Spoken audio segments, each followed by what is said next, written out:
voice of the voiceless. People get killed for other stupid choices. Standing up for the families that took a loss is something that we find important. Rap gang strong, chest up. Little homie, keep your head up. You can be whatever you want. Get rid of the fake and it will add up. All my life I strive for greatness. I manifested my time with patience. People try to copy us, but respect is earned. It's not an obligation. I love the fam and they love me back, and that's why I always have it back. So I give a voice to those people who... What is going on? What is going on? Welcome to the stream. What is going on? I found that other cam, but before we jump into that, we got to start some things off. But I want to shout everybody out for being here today. What is going on? I see Delana, Brooke in the building. What is true? What is going on? Low 12. Make sure if you guys haven't seen the video yesterday, make sure you stop by and check out the story of Xana Kernodle with Grandma. So make sure you check that out if you haven't. Also, I want to thank everybody. We hit the GoFundMe. We hit the GoFundMe goal, which blew me away because we hit it like damn near by the end of the video. And when we started it yesterday, it was at like 1,300. And you guys are amazing. I just want to tell you guys how amazing you are and how thankful I am to have a group like you guys around. Like, you guys are amazing. Thank you for sharing that. It just shows you like how much and how far you can go with just sharing love, sharing your heart, right? It can show you how much love is really still out there. I mean, even, it just gives you a little bit of hope, right? For all the dark that's in the world. So I want to thank you guys. I really do. I want to thank you guys for going above and beyond. Just with our reach that we have together. That was done. And I haven't even made my mark on it yet. So I want to thank you guys for that. That means a lot to Angel Girls. That means a lot to, I guarantee it means a lot to Xana Kernodle's family. You guys don't know how much that means to people like that. And I'm sure you do. I'm not saying that you know. I know you know how much it means. And it gets me teared up even talking about it. You guys are awesome. Thank you. Wolfpack, 420 in the building. Shout out to you. I appreciate you coming by. What's going on, little Miss Innocent? We got a third video. I found it. It's the sunroof video that they call it. I found that. I want to go over a couple things before we get into that. I'm going to open up the phone lines. I'm going to take phone calls. We're going to do all that. So if you came here for that, we're going to get to that. I do want to make sure that we push the petition for this house to stay up, to preserve. Like, they definitely should not knock it down. And you're going to hear it again coming from the lawyer of the family. So, Tiny Bubbles, what's going on? Tammy Fletcher, thank you for coming by. I appreciate you. Nice to see you, Tammy. Danielle, nice to see you. CKI in the building. Of course, it starts when I'm taking my 10-minute break. It's all right. It's all right, CKI. You got to do what you got to do. I appreciate you even showing, or just even stopping by. Ali Ash, what's going on? Shout out to you. I appreciate you coming. Hold up. Damn, Mike not on this whole time? I was about to say, Mike, you made me look at my mic like, what? I looked at my mic like, Mike not on. I just had a heart attack. I was just talking for like 5 minutes. What's going on, Bridget? Thank you for coming by. I appreciate you. Angelic says, what a heart-wrenching video and beautiful all at once. I was kind of upset at first because my mic, when I listened back to the recorded video yesterday of the interview, was at like an hour and almost 2 hours, right? When I listened back, my mic was so damn loud. So now I know when I go in the studio, I know I need to adjust my mic because that thing is blaring. Lori Shortlegs, what's going on? Are they finally going to take the Idaho 4 house down? They're trying to do it, but they're trying to put a stop to it, right? They want to put a stop to it. And that's what we're going to go over real quick before we get into that new video. Which, shout out to Jeff. If Jeff is in here, Jeff, shout out to Jeff. If it wasn't for Jeff, I would have never found it. I've been asking for this video for days, and I've seen screenshots from it. I've seen people play little, not even play tidbits, just show screenshots of the video, and that's it. That's all I've ever seen of it the whole time. but I have that, and we're gonna go over that too. And I want to actually see what you guys think, because it's at like 12:59 a.m. and people are like, "Yeah, sunroof, exactly, sunroof." I seen JLR mention your petition too. Shout out to JLR. I appreciate him for doing that. Shark from Jaws 3. What's going on? Maris. Shout out to Maris, Carrie, Melissa, Candy Rapper, which is Vardis. Shout out to Vardis. Mama Callie in the building. Love you, Mama Callie. I seen Sal in the building, Shar in the building. I just want to say hi to everybody before we get started. Just Jen. Shout out to you. I sent you a message on Discord. Thank you, love over hate. I appreciate you. Country Diva, shout out to you. Crazy Grandma, your petition is being shared across platforms. Keep pushing it, please. Keep pushing it, please. Keep being a voice for the families. Everybody, you can make a difference. All you got to do is hit share on a petition or share on a video. But yeah, definitely the petition. Get up your signatures. It's free. It's free to put a signature through. And I appreciate everybody who's doing it. They want, like the families say right here, they're not being listened to. So let's watch it. I mean, what's the deal in Moscow? Why has this become such a big deal? I really can't explain it to you. It seems very commonsensical. What a privilege it is to the University of Idaho to be able to just demo the place and move on. That's not something the victims' families or even the community has the opportunity to do. But they've taken this stance where we want to know what you think, but then we don't really want to listen to what you think if it doesn't agree with our line of what we want to do with the house. So it's beyond me, and it's beyond the families, the Gonzalez family in particular, about why they're demoing the house, why they're moving so fast. I think we've expressed, over and over again to them that it's important to just keep the house there just in case someone needs it. And then when the trial's over, do whatever you want with it. And the response has basically been, victims' families spend legal money to give us a legal argument on why we shouldn't have to be able to demo the house, which I find is just absolutely ridiculous. Yeah, it's interesting that they asked the families what they thought, and even hearing from most of the families that they didn't want the house to be demolished, they're still going forward with it anyway. Can the prosecutors do anything? I mean, obviously the families are in close contact with the prosecution. Can they not step in and say, hey, can you guys just wait 6 months or so? Well, I think that's part of the non-dissemination order, right? I'm an attorney that's involved. I can't comment on what I think the prosecutor should do, what I think the defense should do, any of those things, right? So I think the Gonzalez family and it seems that the prosecution and the defense have both released the house. And I think everyone can make their own opinion on that, but I can't comment on it because of the non-dissemination order. I understand. So, one of the things that's been hard to track, Shannon, is the timeline on the demolition, because they said it was going to happen imminently at one point, which was quite some time ago, and now they're still removing items from the house, but it is still standing. Are they giving the families or you any more specifics on a timeline? No, not really. I mean, initially it was set to be demolished, and then the defense put a stop to it. And then they got a chance to go in and take a look at the house, things like that. And then the private items, the personal items were removed. A lot of the personal items were removed from the home. They were turned over to the families.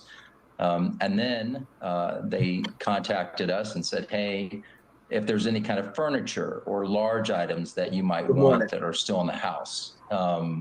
And I was contacted by the families and said, hey, Shannon, can you walk the house so we can see if what we want and what we don't want? And basically the university said, no, Mr. Gray, you're not going to be allowed into the house at all. Thank you, and we'll remove the items, and then we'll let you know when you can pick those things up or get those things. And so, and throughout that entire time, from the beginning, we've asked them not to demo the house. So it's been going on for months. So you hear that the whole entire time they've been telling them not to demo the house. That's crazy. Mods, make sure you hit, or anybody can for that sake. If you have not signed, the petition. Make sure you hit exclamation point, all lowercase, KINGRD. Again, lower or exclamation point, all lowercase, KINGRD. And that'll bring you straight to the petition. Months of asking them families and said, hey, Shannon, can you walk the house so we can see if what we want and what we don't want? What's up, Gypsy? And basically the university said, no, Mr. Gray, you're not going to be allowed into the house at all. And we'll remove the items, and then we'll let you know when you can pick those things up or get those things. And so, and throughout that entire time, from the beginning, we've asked them not to demo the house. So it's been going on for months of asking them. And every time they come back and they give us a date, it gets moved back. So I'm hoping that they'll just stop it. Well, we saw in Parkland, and granted, it's a different situation. More time has gone by in there, but I mean, to see that some of these families are going to go inside that building, it breaks your heart. But at the same time, you can understand, people want to see where their loved one, had their final moments. Is that a discussion that's come up at all with the Gonzalez's or any of the other families that in terms? I mean, would they eventually want to go inside? Well, remember in Parkland though, they know who did it. Yeah, they knew who the person was. I think he admitted to it. They arrested him on the scene. Thank you. And the jury still wanted to go take a look at the property. Right. Yeah. This is a case where we don't know anything about the case. We don't have any facts about it. We don't know what's involved in it. And so I think it's emotional for a lot of the families as well. It's the last place where their child was. And I think as part of the healing process as well, is you may not want to step in that house now, but maybe later you might want to take a look and just be where your child was the last time they were alive. And it seems very dramatic, but it's a very emotional. And you also, the families, there's a need to stay connected to the people that were there, Dylan and Bethany as being their roommates. I think the families feel there's a certain amount of bond there because they were there, right? And you can't explain it as the victims' families. Only the victims can go through that. They're going through that. But, there's a lot of value to it. I think there's a lot of evidentiary value to it. And then there's also the personal aspect of it for the families.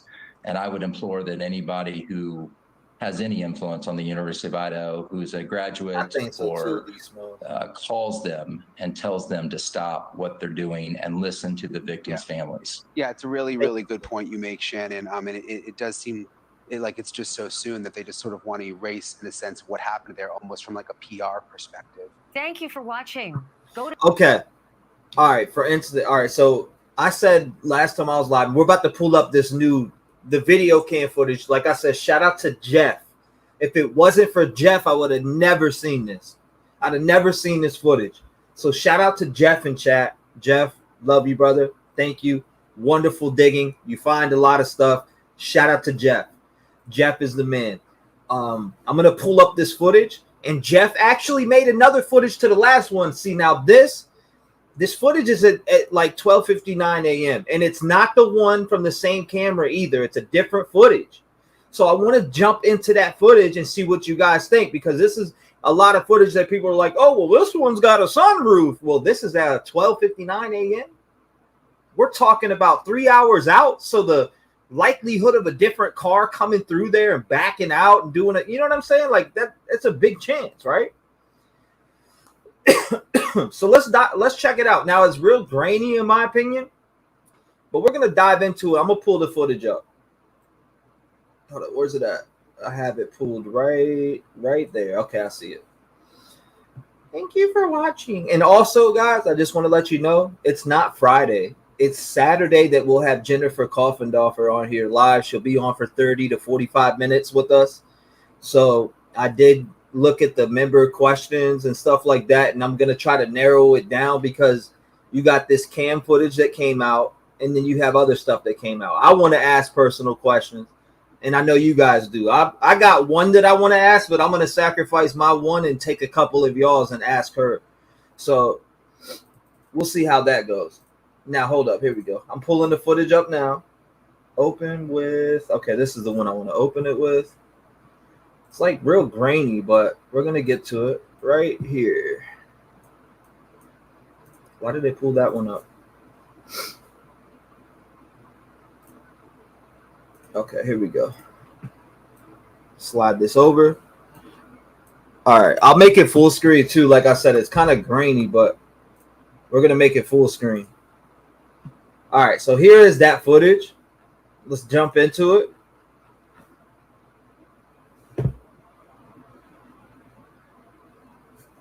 Now, this is the footage that, you know, like I said, shout out to Jeff. If it wasn't for Jeff, I'd have never got it. I'm going to have it replay a little bit. We'll let it run back. Thank you, Lupo, Nina. I appreciate you. Thank you. I'm sure Sosa will too, because I spoiled that boy to death. I will let this footage replay. Now, this is the footage that people have been showing screenshots of. I haven't seen it. What's up, ATS News? Welcome. Thank you for coming by. I appreciate you. Shout out to her. Farah, BK used the back surrounding area of the house as his personal spy playground, and there's 2 distinct footpaths as well as the Queen Road apartments.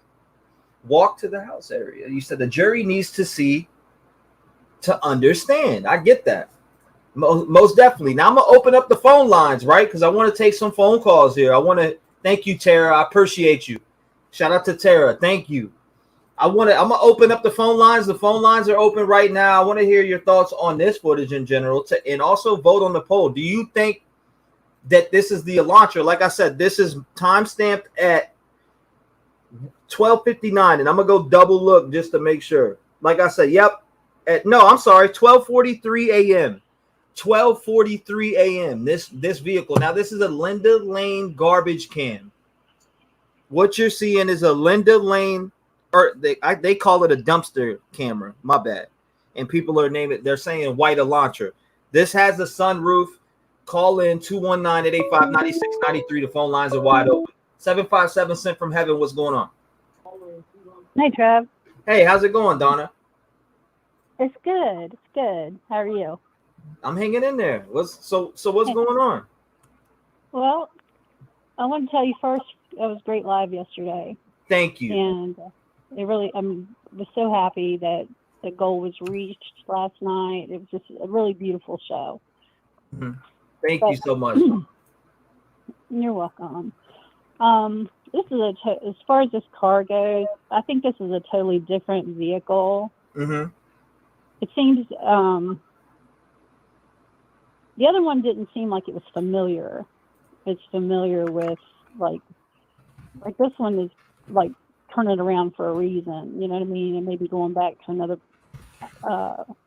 location, or, you know, drove down to turn around so they could park. That's what that gives me the impression, like someone that lives local kind of thing.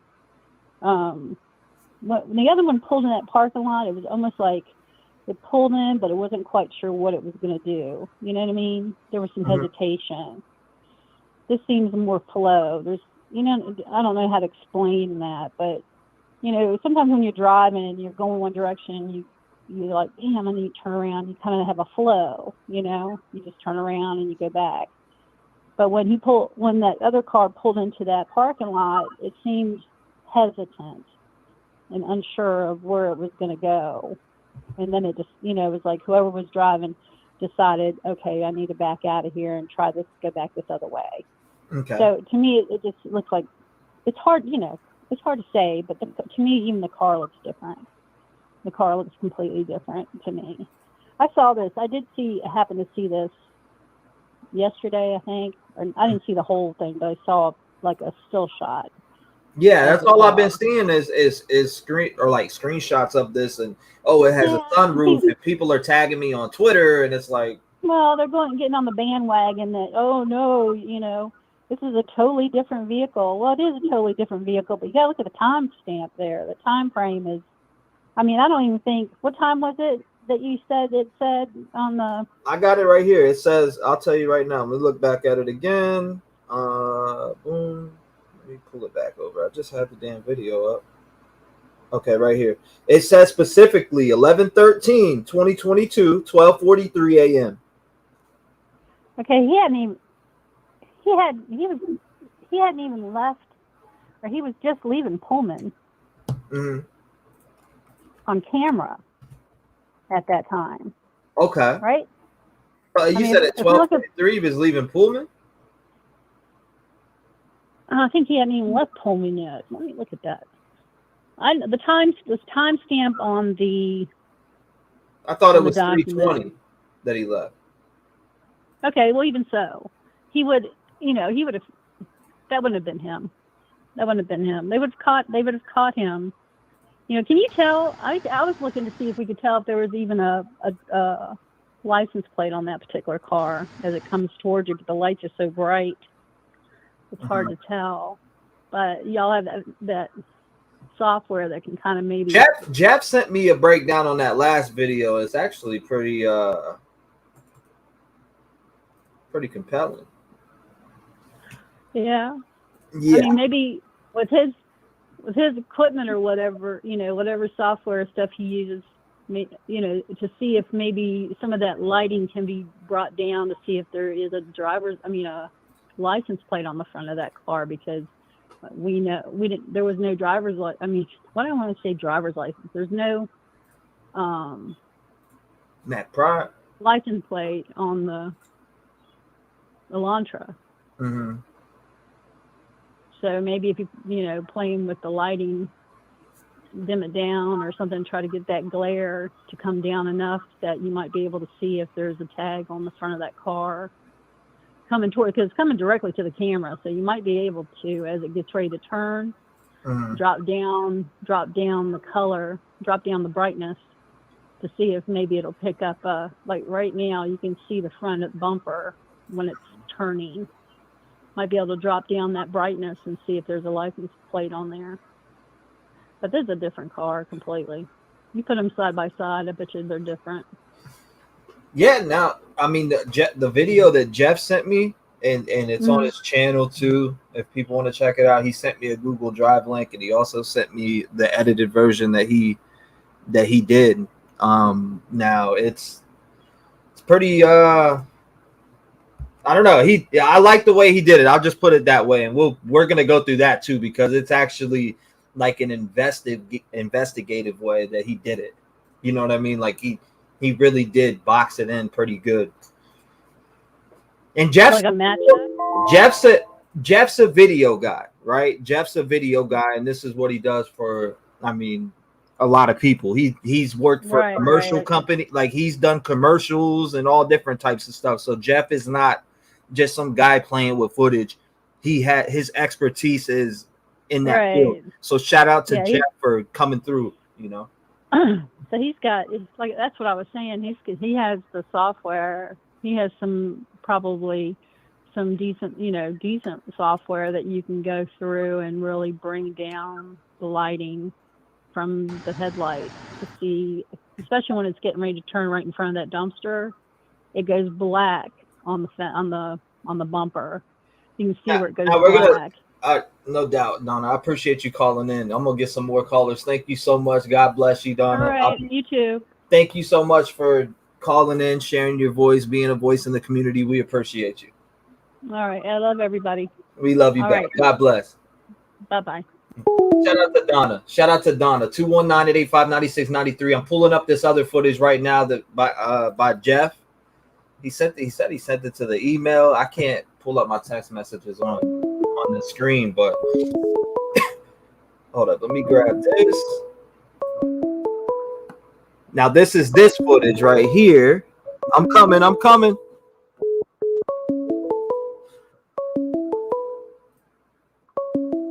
575, you're live. What's going on?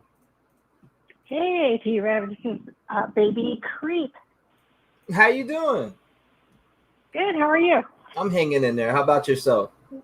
Nice. I'm just cleaning house and saw that you were live, so I had to get on real quick. And I can't believe I got through because I'm always trying to get in, and it's just so crazy. So I just want to start out by saying thank you so much for your show yesterday. Thank you, ma'am. I appreciate you. And one thing I do want to say about that, and I want to be completely honest, is that I had seen videos of the shoes up on the phone wires. Mm-hmm. And my first thing was, around where I live, that is definitely something that indicates drugs. So I'm super happy that that was clarified yesterday, because I would have never thought anything. I had never heard of that. The kids put that up there for graduation. Mm-hmm. And so I really appreciate that that was clarified yesterday, because I think a lot of people in certain areas connect with the shoes up on the phone line as being a bad symbol. You know what I mean? Yes, ma'am. And as far as the car with the sunroof, I'm so glad that you're playing this, because I keep wondering, where is this coming from? I hadn't seen this, and everybody's talking about like, oh, that's not him. But how do we know that where this video came from? Right. And so thanks to Jeff, yes, like, he's amazing. I'm super glad that this is finally being shown as to where it came from, because there's so much crap out there that is, I think it's creating all these separate narratives that are just out of control, and it's casting doubt. Yeah, no doubt. It definitely, I definitely was getting a lot of hits on Twitter about it. Like, people were just tagging me left and right and putting it in there like, the video's out. I'm like, no, they could never drop me a valuable link, but the only person that was able to do that was Jeff. And Jeff brought me to a video that was the video I was looking for. And it happened to be that video with the sunroof, but it's timestamped at 12:43. Now anybody can timestamp a video, they say, but it's timestamped at 12:43, and it's a whole different shot. Now this one that I have up, Jeff did the work on this video right here, and he's in the chat. And he has it on his channel. He has this video on his channel, and I'd be more than welcome to share it. This video that I have pulled up now, Jeff is like I was saying, he is a professional. He works on video footage and coloring and all different types of stuff. And the video I have pulled up now happens to be the video that allegedly where the white Elantra pulled in or backed out or whatever white vehicle this is, right? Allegedly. Right. He matched it up. If you look at what's on the screen now, it's actually the first video, and he actually matched up the white Elantra with this, the 2015, which is pretty insane. Pretty good work, Jeff. Yeah, that's amazing. It's just because there's so many other people putting up stuff, and it's like, okay, where's the proof? Where did you get this from? And you're the first one to show this that I've seen. So I really appreciate that, because it's just like, holy shit, like maybe this isn't the guy. But every time I see something that you bring up, it just clarifies, and it says, okay, yeah, like my train of thought is like, okay, no, this is definitely him. It has to be him. But that's just my theory. Like, that's just how I think. I definitely think he did this. How in the world is beyond me, but I cannot wait to find out, because it's just crazy. And when you do sit and watch all those other videos, mm-hmm. things can be done within, 10, 15 minutes. That's a really long time. Yeah, it's definitely a long time, for sure. And when he backs out right here on this particular footage, it's like 4:05, and this is the house that I have on the channel where I show the route that is driven, and it shows exactly where he would have went, turned in, backed out, and then went back down the road towards the residence. Yeah. And something about the other videos where people question, like, oh, well, there's no way that sound could travel that far. Mm-hmm. I totally believe that it can, because we have cameras where we live, and we can hear things probably like 2 blocks over of people, kids playing outside, cars, dogs, you name it. You can hear people closing. So it's definitely not something to doubt that, oh no, those screams, the sounds, whatnot, doors shutting. I definitely believe that it's coming from down the way. Yeah, definitely. I mean, that's if we seen JLR out there on the ground, and we heard how loud that place is out there in general, that area. Oh yeah. Yeah, the music, traveling, the sounds, people, laughing and shouting. I definitely believe that the sound travels. Absolutely. So I appreciate you calling in. God bless you, man. What's your name again? yeah, thank you so much. I'm Baby Creep on chat. Baby Creep. I appreciate you calling in. Thank you for having a voice in the community. Great. God bless you, and hopefully I hear from you again. Yes, definitely. Thank you so much. God bless. Shout out to her. 219-885-9693. Make sure you guys call in. Shout out to Jeff on this video work here. I mean, shout out to Jeff. Jeff, you're the man. Unknown, what's going on?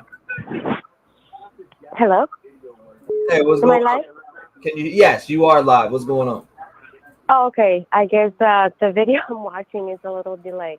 Okay, what I wanted to say is the video you just showed us that you just got from Jeff, if you go back to it, I know that you guys are talking about seeing a sunroof on the top, but it's kind of weird that the sunroof, the dark shadow, it moves on the top.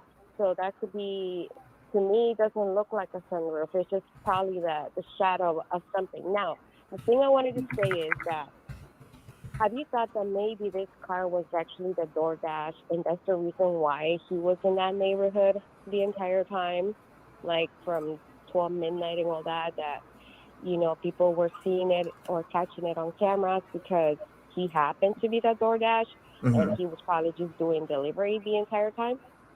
Right. And he just happened to be the one that did the delivery at 11:22. Now, another thing is, a lot of people, someone told me that a lot of people drive Elantra in that area. Like a lot of kids, they drive Elantra. Just like over here where I live, a lot of people drive those old Lexus. So that could be another thing. It's just so hard to say when I just saw the video you just showed us right now. On the top, the sunroof, it looks like, not that someone did that, it just looks like a shadow, like a black shadow on the top. And you cannot see, you know how, what's his name, the one that's arrested? The crazy man that they're saying that he's the killer? That his car has like an antenna, like a pointy white antenna, on top of his car. Well, this one doesn't have it. So, yeah, I just wanted to say that. I just wanted to point that out to you guys. That I just saw that it was probably the shadow of on top of the car and not an actual sunroof. And then also that he could be the DoorDash. That's why he looks kind of lost, because, I mean, to me, all that area, it's like a maze. I wouldn't be able, I myself did DoorDash, and it was so hard. I remember me doing DoorDash late at night, going to Jack in the Box, going to, those places that are open Denny's and all that, and then I will go to areas that I will drive around, and I'm like, oh my God, where is this, where is that? So the fact that they haven't brought up the DoorDash guy is probably because it's still under investigation, and they don't want him to know what they know. So I don't know. At this point, I think, in my opinion, it might be the DoorDash guy. Now, Brian is his name. Was Brian the DoorDash driver? Right. That could be a possibility too. So, yeah. Great question. Hello? Yeah. Huh? No, I say great question. Was Brian the DoorDash driver? But I feel like that would be said in the PCA. That would be what? I'm sorry? I feel like they would put that in the PCA, but then again, who knows? What about him being a DoorDash driver? Yeah, exactly. I don't know why they wouldn't. It's just because, to me, like I said, the fact that it was caught at midnight, the fact that it was caught at 1 a.m., the fact, you know what I mean? It's kind of like, I did DoorDash for 8 hours. And then that could be, it will make sense that they're catching on camera, and people are, I don't know if people saw it, but the fact that this car was caught on camera several times in the area, that will make sense that he's the only DoorDash driver in the neighborhood. So, and he could be either he saw something, or if he's the DoorDash driver for that neighborhood, he knows who lives in the house, what goes on in the house. And if it's Brian, then that will make sense that he's the one that did it. Because as a DoorDash driver, when I was a DoorDash driver, I started kind of, seeing like what goes on in a neighborhood in the middle of the night and things like that. You know what I mean? Like we get to see, we get to know, so you know what I mean? So if especially at the house, there was pretty girls there, there's always party, and then he probably heard that some other, like, allegedly, if this guy had a drug problem, you know what I mean? So he probably knew too much, and as a DoorDash driver, he probably thought, well, they'll never know it was me, or I don't know. It will make a lot of sense. It will make sense that he, that this is the guy driving around for the entire time, from like 12 midnight all the way till they caught him here that you're showing 4 or 5 a.m. Right. Well, you know what I mean? So what do you guys think about that? I mean, I don't know. It's just... I mean, the thing is, though, I thought they cleared the DoorDash driver. But the DoorDash driver, the ride home, etc., I thought they had those people cleared. But, I mean, that's what the chat's screaming. That's what the chat's screaming. I'm pretty sure. I thought he was clear. I thought whoever it was, she was cleared already. But, I appreciate you calling. It's been 5. I'm going to get some more. I appreciate you listening to my opinion. Thank you, guys. And I think you're awesome. I wanted to say that you had me in tears yesterday with Zena's mom or grandmother. And this is terrible that, especially Zena, that she had a career and amazing everything that, these kids, they deserve to get justice. And whether if it was Brian or whoever the heck this psycho was, they need to bring up to justice. Absolutely. Thank you, guys. Thank you, T-REV. I appreciate you. Thank you so much. God bless you, ma'am. I hope you have a wonderful day. Hopefully I hear from you again soon. Can I get my clapping? Yeah, no. Oh, you want your clap? You say you want your clap? I got you. Thank you. You're welcome. God bless. Shout out to her. 219-885-9696. What's your thoughts on the footage? Good job, Jeff, on the editing on this. I mean, and getting the coloring right. Appreciate it. 978. It's never too late. What's going on?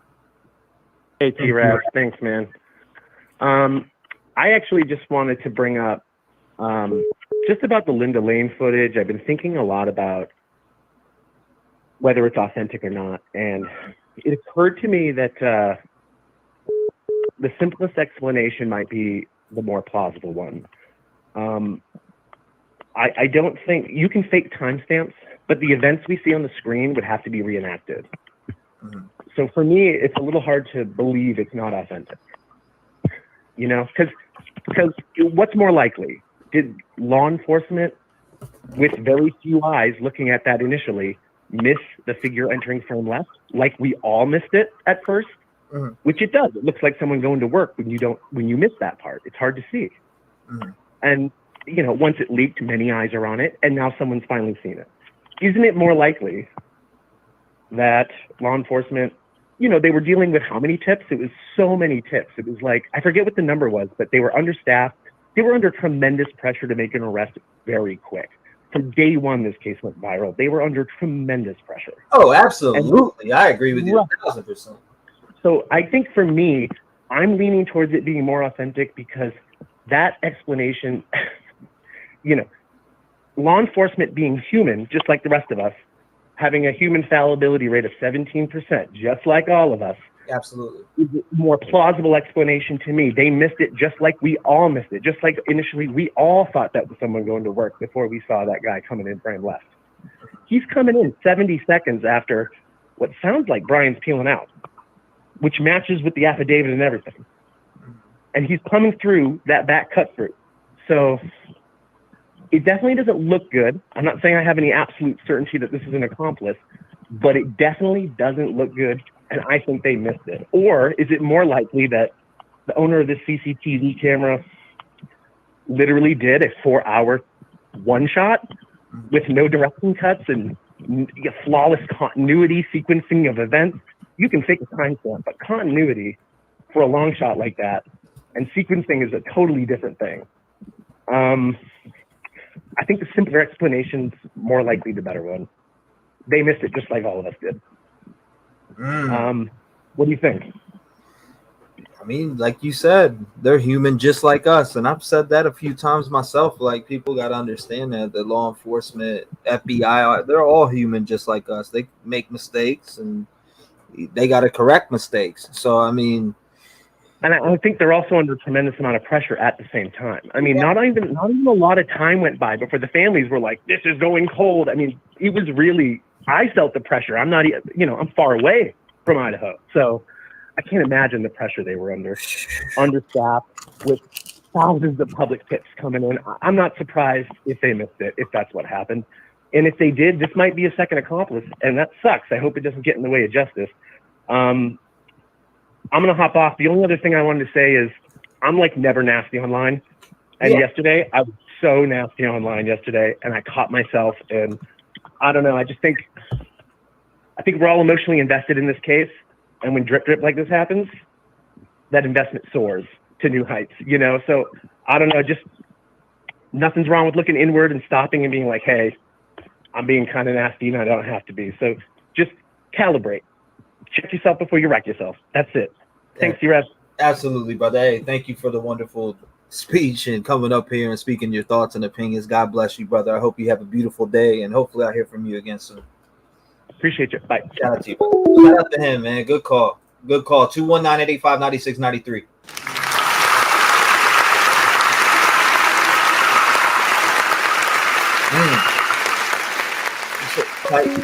Gag order or not, the families must have been shown enough overwhelming evidence, or we be hearing from them.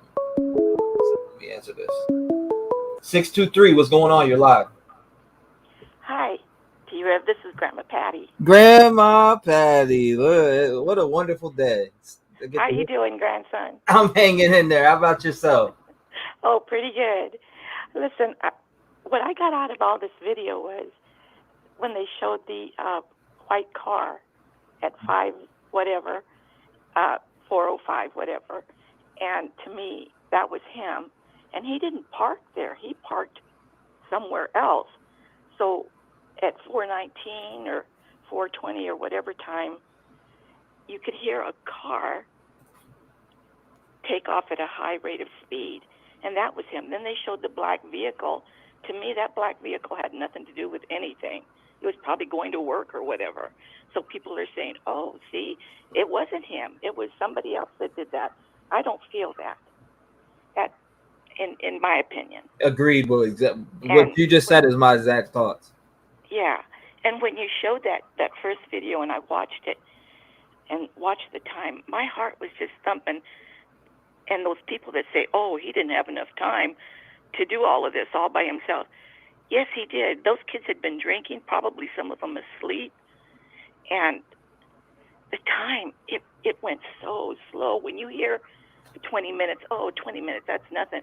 But when you're sitting there watching that time on stamped, that was a long time, at least to me. And he had plenty of time to kill those young people. And those people that are trying to say this guy didn't do it, I'm sorry, he did it, and he did it alone. But that's their opinion, and this is my opinion. But another thing that I wanted to ask you was, even though I called in from a landline because that's all I have, am I still considered family? Absolutely. Are you kidding? And you sound great. Oh, okay. I was just saying I can't do the chat stuff and the stuff that comes out on screen and stuff. You were absolutely family, Grandma Patty. We will never forget the moment that you brought. We will never. That'll forever live in my heart. Oh, mine too. Mine too. But anyway, that's my opinion. I don't think that black vehicle had anything to do with anything, And these people, I don't know. They're trying to just throw everything so that, oh, he didn't do it. He didn't. Oh, yes, he did. I'm sorry. But that's their opinion, and this is my opinion. And want to shout out to everybody and say hi. God And bless you, Grandma. that I love you all. Thank you. We love you back. Thank you so much, Patty. I appreciate you, Grandma Patty, for calling in, and it's lovely to hear from you. I look forward to hearing from you every time you call. God bless you. Play that piano and sing to the moon. And God bless you and everybody that calls in and everything, okay? Yes, ma'am. Talk to you some other time. Bye, Grandma. Grandson. Shout out to Grandma Patty. What a beautiful, beautiful soul. Everybody clap it up for her. 219-885-9693. Make sure you call in. Let's hear from you.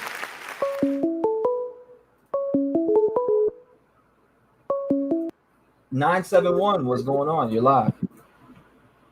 Hey, T-REV. Yes, ma'am. Hi, this is Jessica. I was just calling. I wanted to give my thought on a motive. Okay. Go ahead.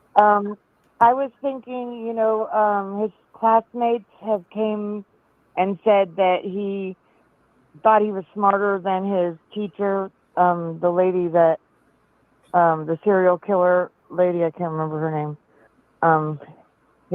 He thought he was smarter than his teacher. I believe that he was doing this to show how smart he was, hoping that he would get away with it. So when he became a teacher, he could use this as a class lesson about, they've never found this killer. Let's go over this case. And so he would use his case to get his props, more or less, so he could relive his crime every year to new students when he was teaching his classes. That's what I believe he did this for. He did it for his own jollies and to show how smart he was and how smart he thought he was. And that's just my opinion on that. Well, I appreciate you sharing your opinion. What do you what's your thoughts on the specific footage I have up right now? Well, it looks pretty good. I was questioning the fact about the snow as well, but it makes, because I know there wasn't snow right when it happened. But when somebody said that it was that snow is old snow and it had been plowed and pushed up, then that made sense to me. So that's the only thing I was questioning was the snow, because I know there hadn't snowed on the 13th. Right. So, I brought that up plenty of times thinking it was snow, and so many people jumped on me like, Rev, it wasn't snowing. It wasn't snowing. And it kind of it's hard to tell. It kind of looks like maybe salt or something. I mean, that's what a lot of people it looks like snow, but it looks like old snow. It looks like the snow had already been plowed away. Like it was plowed to the side. So it wasn't like snow that had snowed that day. So that's the only thing that threw me off at first was the snow, because I know it wasn't snowy that day, but it could have been old snow because it was still winter there. So definitely there was old snow. So, yeah, but I think this looks pretty good. I mean, it looks really good. Yeah, Jeff did an awesome job on this. Jeff. Yeah, I mean, Jeff's a professional, so. I mean, not that we can not trust all professionals, but I believe we can trust Jeff. Yeah, Jeff has done commercials and all types of stuff. So it's like, Jeff has the expertise for this. So it's like, and I'm gonna hire Jeff as my video guy to do my content because that's how good he is. Right.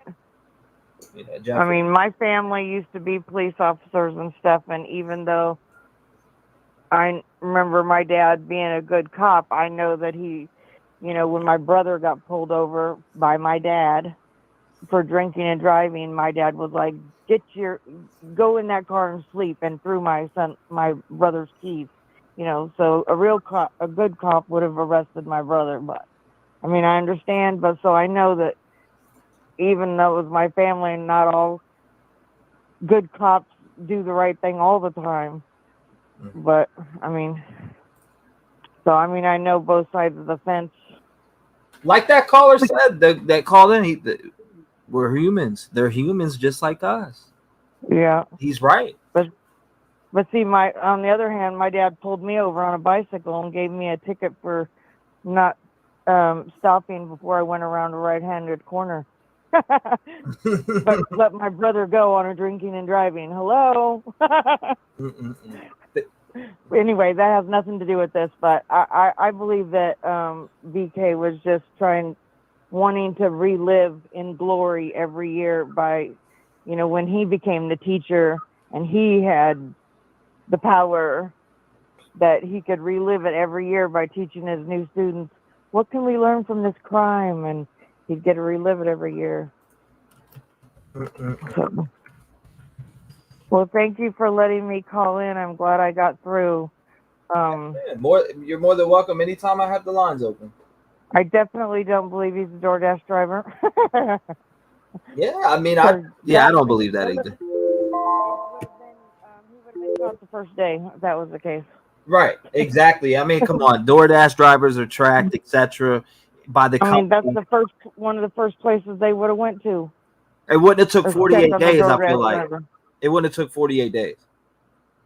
I mean, yeah, not at all. It would have took the same day. Well, I appreciate you calling in and sharing your thoughts. I look forward to hearing from you again. Thank you for sharing your voice in the community. We all appreciate it. Thank you. God bless you. Yeah, I've called in more than once, so. Well, thank you. I appreciate it. And keep calling. Every time you call in, I'm going to pick up. So anytime you have any thoughts, opinions that you want to put out there, you are more than welcome to call in, and I appreciate you. And if you can't get through, email me. All right. Thank you so much. God bless you, man. You too. Bye-bye. Shout out to her. Beautiful phone call. 219-885-9693. Make sure you call in. Phone number is at the bottom of your screen.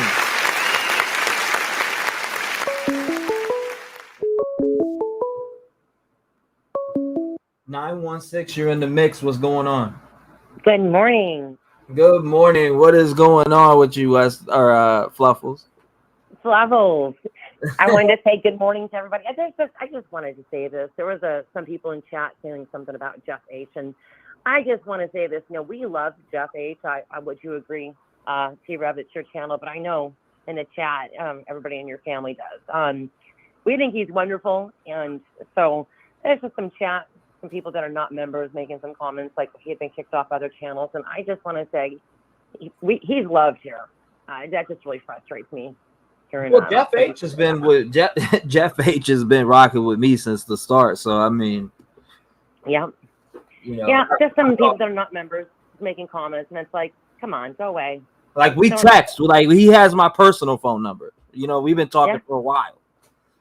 Yeah, and Jeff has got a solid head on his shoulders, and then somebody else was like, well, it's better to be nasty than be fake, and it's like, the whole environment of your channel is kindness, and everybody that's a member really focuses on trying to be kind to every caller, every non-member, and to one another. So I just think that if you're going to come in here, just know that is the environment here that T-REV has established, and we really try to show each other love and appreciation and respect. So just an FYI, if you're going to drop in. Yeah, no doubt. I appreciate you putting that out there. That's there. What it is. Yeah, it's because it gets frustrating seeing some things in chat, and of course, I choose to ignore and not comment, but we see you guys, so FYI. Absolutely. But that's all. And then as far as the snow goes, somebody said they think it's grass. Being that I've lived around snow, that's Linda Lane is higher in elevation, and if you look at it, it has considerable shade. So. That to me does look like old snow mixed with possibly some salt that's been, pushed to the side, not snow plowed, but pushed from the driving. And it's just compacted to the side and it just hasn't melted yet. That's what that looks like to me. Thank you, Caroline. Shout out to Caroline. All right, what? Huh? No, I said thank you to Caroline. Yeah, and I also think that that one lady did make a good comment about possibly that being a shadow on the Elantra for that second video that Jeff provided for us. it also looks like there's a sunroof. I can see both sides there, but I just see a sunroof. And then I was going to ask you, does it look like his hubcaps are blacked out, like he doesn't have silver hubcaps on that? Can you look at that again? On the other video? Yeah, and did he have black hubcaps, or is that I don't know. That video is at like 12:43 a.m. You know what I mean? And are we So it's thinking like that's his car? it's a way different time. Like, and it I don't know. Like, I'll pull it back up if everybody wants me to. I have no problem. But it looks like a totally different car, in my opinion. Yeah, that's because what I was going to say is that the hubcaps, I guess you wouldn't call them hubcaps or rims. Those look black to me. They don't even look silver. So you're thinking that's a different car than the one that got there at 4 a.m.? Well, yeah, I think so, because it's also a different shot in a different part of the street too. This ain't the same spot. And did T-REV have a sunroof or not? Did BK have a sunroof? Oh, I'm sorry. Yeah, did BK have a sunroof? No. He did not. No. Okay, so are they just? From what I know, no. On a 2015 Elantra, you can pull it up. Okay. From what I see. Yeah, because we saw that footage, and I'm just trying to remember of him being pulled over. I don't recall if he had a sunroof or not. I just don't recall. It's a Mercedes. A lot of people say it's a Mercedes or it's a BMW. A lot of people are saying a bunch of different things about that other car, which it looks like a way different car, right? And it's at 12:43 a.m. It'd be different if it was at like 4 a.m. or 4:04 a.m. or 4:03 a.m. But we're talking 12:43 a.m. I mean, hours before, hours before. So it's like, it's different. I also think that you have to realize how common not only are white cars, but cars that are similarly built to Elantras. You've got the old Lexuses, like that lady said, BMWs, Kias. These are very, very, there's lots of body styles that are very similar to that nowadays. And white is so popular, What do you make of, Jeff had said, if that video was to be recreated, you'd have to, match the timestamp. It's a little bit hard. What do you think of those kids in the background? Do you think that was somebody just kind of dropped that in? I don't know. I want to, I'm glad you brought that up, because I'm very interested in knowing if those people were ever identified. Me too. And then I wanted to ask you, since you did the editing on that one video, have you thought about putting a hologram on your videos that says T-REV in the background? That way, if it does get people can't remove that? Yeah, absolutely. Because you know what I mean? That way everybody knows it came from you. And then we know too if we see it somewhere else, like that's T-REV. Absolutely. Okay. You spoke my thoughts. Okay. God bless you, Fluffles. I appreciate you calling in. And anytime you want to call in, you can. Thank you for calling up and being a voice in the community. Lock your doors, and I'll talk to you soon. Okay. God bless. Shout out to Fluffles. Shout out to her. 219-885-9693. Make sure you call in with your thoughts, opinions. I don't care if they're different. As long as you're respectful, you call in. You don't have to agree with that's a majority or nothing like that. All I ask is for respect. That's it. 7-0, what's going on? You're live. T-REV, hey, what you doing? I'm hanging in there. What's going on, Gina? Regina? Blessings. It's me, crazy as can be. I hope you had a wonderful 4th of July. Shout out to everybody also who showed up for Xanapalooza last night, and all the love and support you guys poured out to her. Y'all brought tears to my eyes. That's no joke. So, T-REV, I got a couple of questions for you, and you can answer these questions. I know you can answer them, so I'm going to throw them out there for you. So, we got food truck video, right? Yes. Of the girls alive. What time was that? I want to say that was in, between 1:30 1:40? No. Maybe even early. I forget the exact time, but I know it's between 1 and 1:30.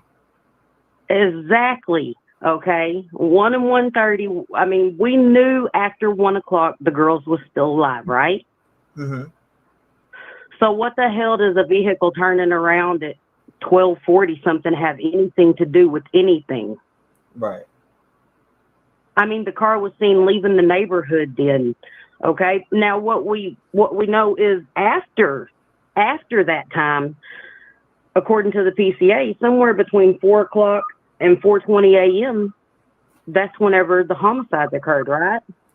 Yes. Okay. And there's a video of what I'm gonna say, y'all, 100% from what I can see, and Jeff H, thank you. You did an amazing job with that video. Is there's actually a white Elantra pulls up near that house between 4 o'clock and 4:20 a.m. that ain't supposed to be there, right? Yes. Okay, so why are we even talking about that vehicle at 12:45? Yeah, I have no idea what's up with that. I mean, that's 12:43 a.m. That vehicle that goes down Linda Lane and turns, and it has a sunroof. It's a white vehicle. It's got tinted windows. Yes, it has a sunroof. I can see that in the video, but it's also 12:43 a.m. and that is what makes a difference. Exactly, because those girls were still alive whenever that car was in the neighborhood. Those girls weren't even home when that car was in the neighborhood. I mean, I don't think that it's relevant. I don't think that it's relevant, really. I mean, as far as time wise, the car with the sunroof on it, and to me that does look like a sunroof. I'm not gonna lie, but that's not the same car. Yeah, it's just not.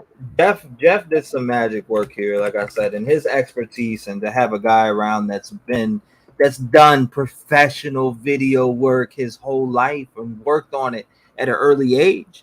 I mean, to have his expertise around and a guy that's been in the field, and to be able to do, video analysis it's clutch and it's perfect. Shout out to Jeff. Jeff is amazing. Everywhere I end up, I see Jeff is smart places to be.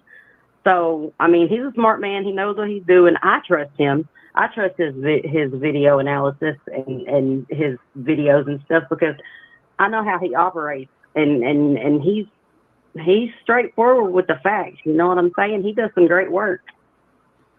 Yeah, no, he does. Jeff does. He always has. Every time he sent in videos, pictures, anything, it's been on point. I love it. I mean, I wouldn't even play it if I thought it was crap. Like he sends in a bunch of stuff. People like, check your email or check this or check that. And then every time I do, it's something relevant to what I'm talking about, and it even helps put that visual out there. Exactly. It helps from the perspective point of view for everybody. We always appreciate Jeff, man. 100%. Jeff, MVP Jeff. MVP Jeff. That's awesome. MVP Jeff. That's what he is. Right. Jeff is great. So what do you think? Do you think that the car in the 12:45 video has anything to do with the homicide? I mean, just my personal opinion. Yes, that's just what from I'm what I've for. seen, absolutely not. 12:43. I mean, come on now. It's not even in the right ballpark. Right. That's what I'm saying. Where's it at? Where's that at? I mean, I don't think it ever even showed up to play ball.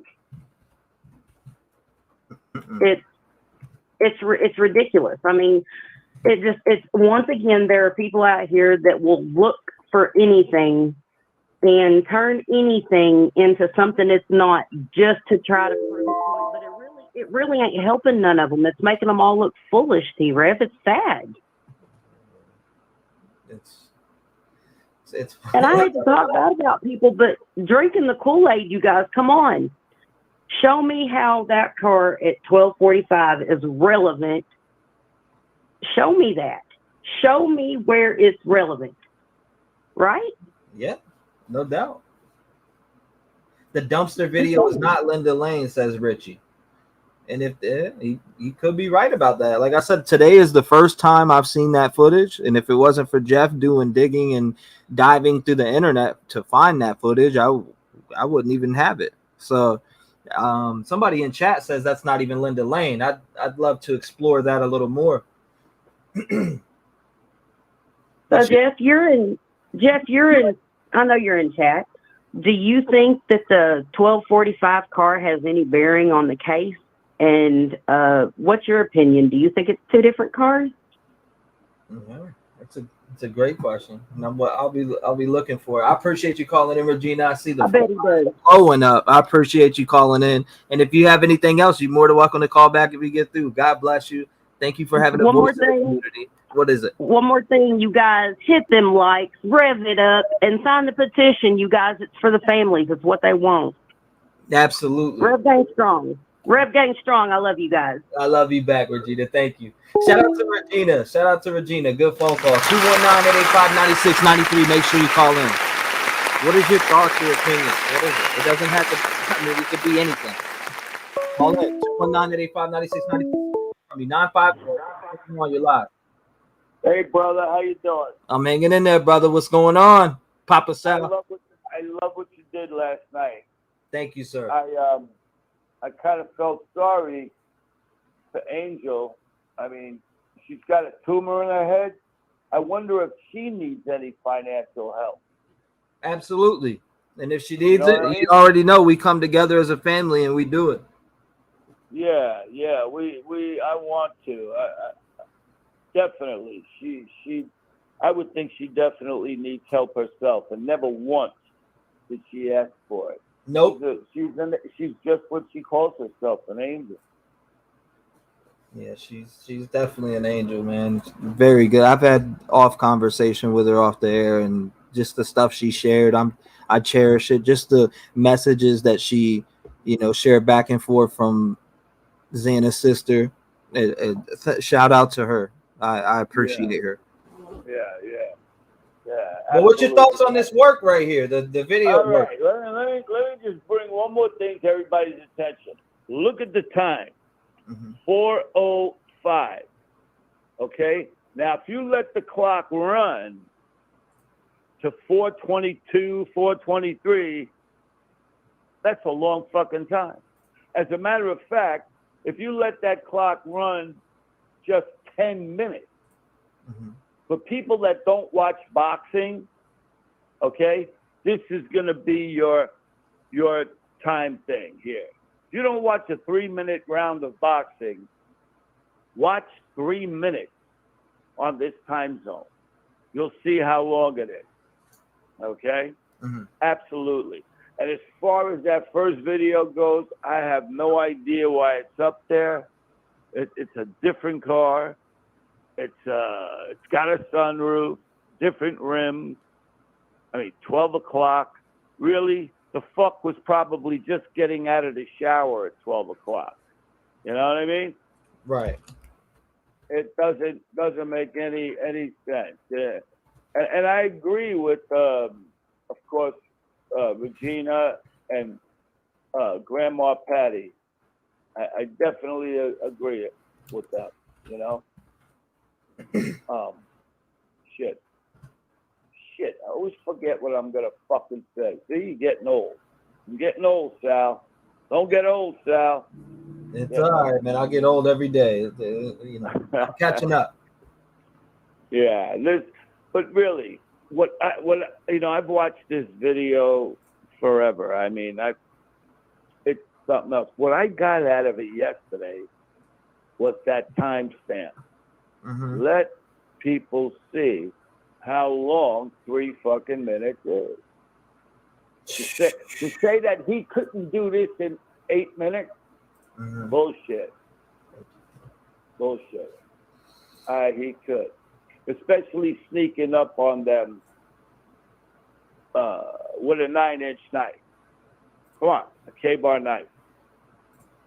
He definitely could do it. You did, and a lot of people are reminding me of your example, the boxing. Yes. Think about how long a 3-minute boxing match lasts. It seems like it goes a little while, Now, for people that don't watch boxing, they should check out this timestamp and watch a video of it going for 10 minutes, 8 minutes. You know what I mean? They'll definitely see how long it took or takes.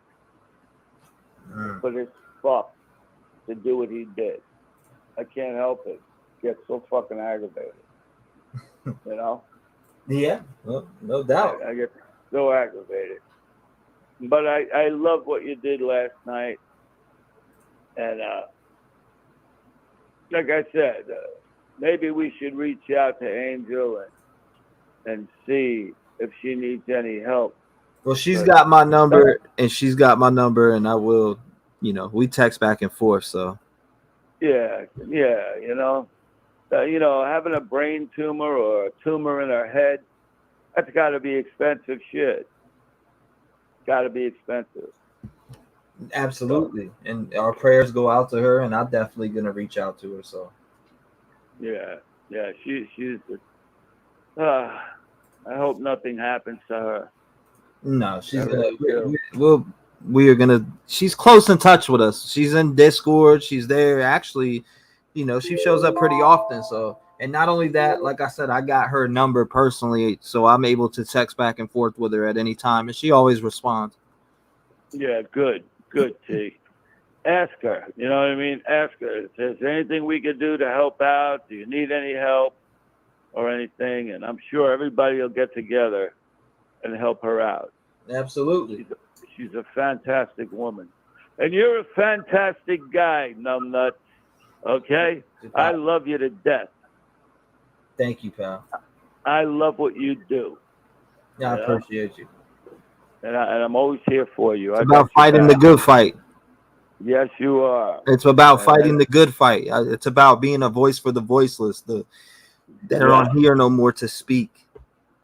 That's what it's about. At the end of the day, that's what it's about. It's about justice. Nobody wants the wrong person. We want the right person. And that's that. And we're going to stick to that. Yeah, and you know what? Even though this guy makes that 3-point turn and does what everything the document says at that time, nobody could really put this guy in the driver's seat. You can't do it.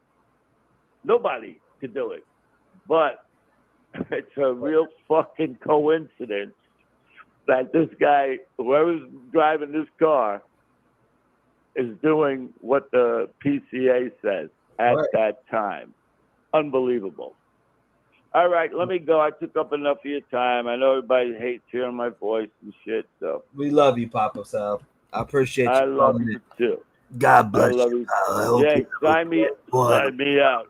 Sign me out with my slogan there. Your slogan is "We love you," and you're getting claps. All right, Papa Sal. We love you. 219-885-9693. Make sure you call in. What's your thoughts? What's your opinions? We want to hear from you.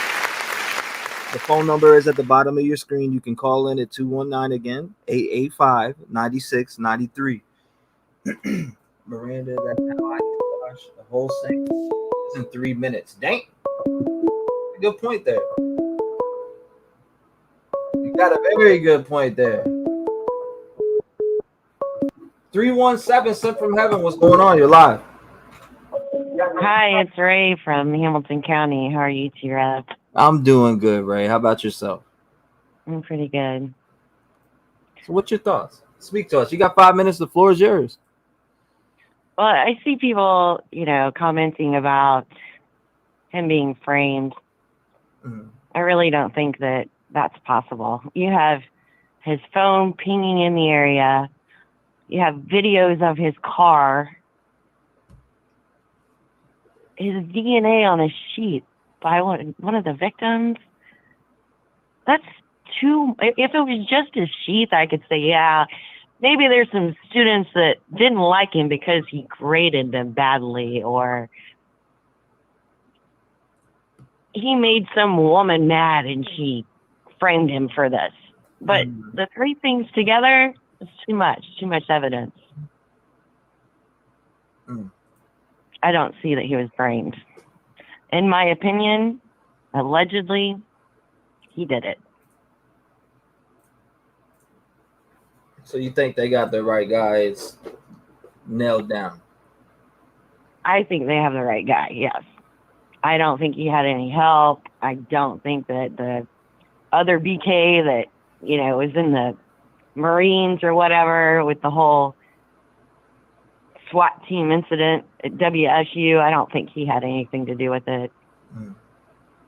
I mean, you got the guy's dad asking people to be his friend. I don't see him befriending someone and them cooking this up. I don't see that either. I think he acted alone. Yeah, no, I people want to say like they throw Brent K in there, and it's like I don't get it because I haven't seen a connection yet. Besides him living close by or driving close in the proximity of where he lived at. I mean, you know how many people that are probably in this live right now that live probably down the block, and I probably went by their house multiple times and don't know who they are. Right, exactly. I live in a small apartment complex, and there's people in here that I don't know. And, you know, the time, he had plenty of time. In 15 minutes, that would be plenty of time. 8 minutes would be plenty of time. You've got my comment up on the TV, or put it up there, that I can wash a whole sink full of dishes in 3 minutes. And I know that from the microwave because I would microwave coffee for 3 minutes, or make food, and it's usually 3 minutes is what I put it on. That was a good point, actually, about the dishes. 3 minutes, dishes, like that. That was a good point. You know, Papa Sal saying a boxing match. That's a great analogy as well. I thought so too. I mean, if you think about it, I'm watching it, and then the corner time, and then coming back out, it's like, damn. Like it's more time than people really think. Like, put a timer on and see how much you could do. You know, do like 100 push-ups. And the other thing that I've always felt since the beginning, even before they found a person, I always felt like it was one person with two weapons, two sharp-edged blades. That's what I think. Yeah, and you could be right. You definitely could be right. If Koberger, you know, studied, let's just say, okay, so I've been into true crime, and I've always been morbidly fascinated with serial killers. Yes, ma'am. Because it's so foreign to me. Like, anybody hurting a person is just foreign to me. Agreed. I just don't understand it. I agree with you 100%. I've always been fascinated too, and it's for the way of justice, not because I'm like, oh my God, killing is great. It's like I want to understand what drives somebody to do this. Right, exactly. And if he studied all these people and he's got the mind of that, it would be, I don't know, just thinking of, like, it looked like he was in ROTC or whatever, maybe in high school or college. That one picture they showed of him working out. And somebody says that he runs 10 miles a day or whatever. And I did see someone on the news that ran with him. So I could see that being, you know, possible. So, yeah, I don't think he was not fit, I guess. I don't think he was, like, you know, muscular. To me, it doesn't seem like he's a workout fanatic. But definitely fit enough to, I could see it totally, him going in there and doing it. And that car, I haven't seen the video, but if there is a car of 12:40 a.m., that is so irrelevant because, yes, those girls were not even home.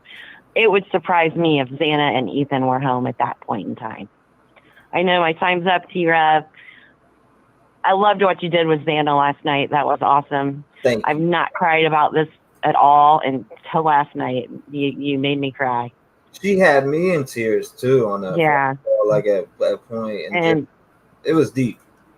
Yeah, well, it's just I've told you before, I lost a sister when she was 19, and these kids were in that same age range, and it's devastating. Like, I feel for any of their brothers and sisters, and I know Maddie was the only child or whatever, but she was, you know, a pseudo child of the Gonzalez. So I feel for them all. But Love you, T-Rev. I'll get up here and let someone else talk. God bless you. Thank you so much for calling in. I appreciate you. I appreciate you. God and bless I'm sorry you. about your sister. That is so sad, and my heart is with you. God bless you. My prayers are. I can only imagine what you go through just thinking if, because I know the things that run through your head when you lose somebody that you love. So my thoughts and prayers are with you. And well, that's been over 35 years ago, but you never get over it. You never get over it. Grief never ends. That's why I feel for these people. I appreciate you I appreciate you for even sharing that with us. Honestly, thank you so much. Well, thank you, T-Rev. Have a great day. Bye. God bless you. Shout out to her. Thank you. That's heartbreaking. 30 years still though. All right, Jeff sent us a new video, guys. This is a new video footage that Jeff sent in with the whole sunroof video. And thank you, Jeff, again, coming through with amazing breakdowns. Now, he's saying that I hope he messaged me and he said, I hope this clears up the sunroof. So he said, sunroof car coming to your email. Picked up 3 subs, T. Thank you. No doubt. I love you, brother. Video I emailed you will hopefully shed light on the sunroof video. That's what Jeff said. I'll leave that up there for a minute. We'll switch back and forth. 219-885-9693. The phone lines are open. Make sure you call in. We want to hear from you. 205, you're live. What's going on? Hi, T-Rev. I am a first-time caller. How are you doing? I'm glad to have you on here. Thank you so much. I'm a little nervous. It's okay. It's just me and you. Block out the chat. My stomach is in so many knots. I have watched all of this from the very get-go. I come from a little bit of a different point of view. I live in the biggest SEC college town in the nation. Yes, and ma'am. Corruption is real, and everything is nothing as it seems in a college town. Mm-hmm. And I think what bothers me the most is that a lot of people that don't live in a college town don't really get that. They don't see it every day. They don't live it every day. They don't raise their kids in it every day. They're afraid to, you're afraid to talk because if you do, you'll get shut down. Because they that's just the way it is. So when I say everything is nothing as it seems, mm-hmm. If I would be on that jury, knowing what we know so far, and I know that a lot's going to come out when it goes to trial, a lot of stuff that we don't know, and there's a lot of explaining to do, and I can't convict anybody to life or to death on a timeline that they have right now because something just doesn't make sense. It's just something's off, and when something just doesn't make sense, and they got this guy so quick, and then it just seems like they say one thing and they turn around and they say something else, and all of this stuff gets leaked, and it's a lot, and it just takes me back to every little moment where I know what happens here, without going into detail. Things happen, and you're local, you don't talk, and it's real, and a lot of people don't get that, and people need to just be open-minded a little bit more and not convict someone that may be innocent, or there could be more involved. We just don't know yet, Yes, and ma'am. I think a lot of these timelines, just because the FBI has given this timeline to the prosecutors, in their affidavit that I'm sorry, I'm so nervous. It's okay. About 4 o'clock or the timeline of when the girls they think got home and this, that, and the third. I don't know if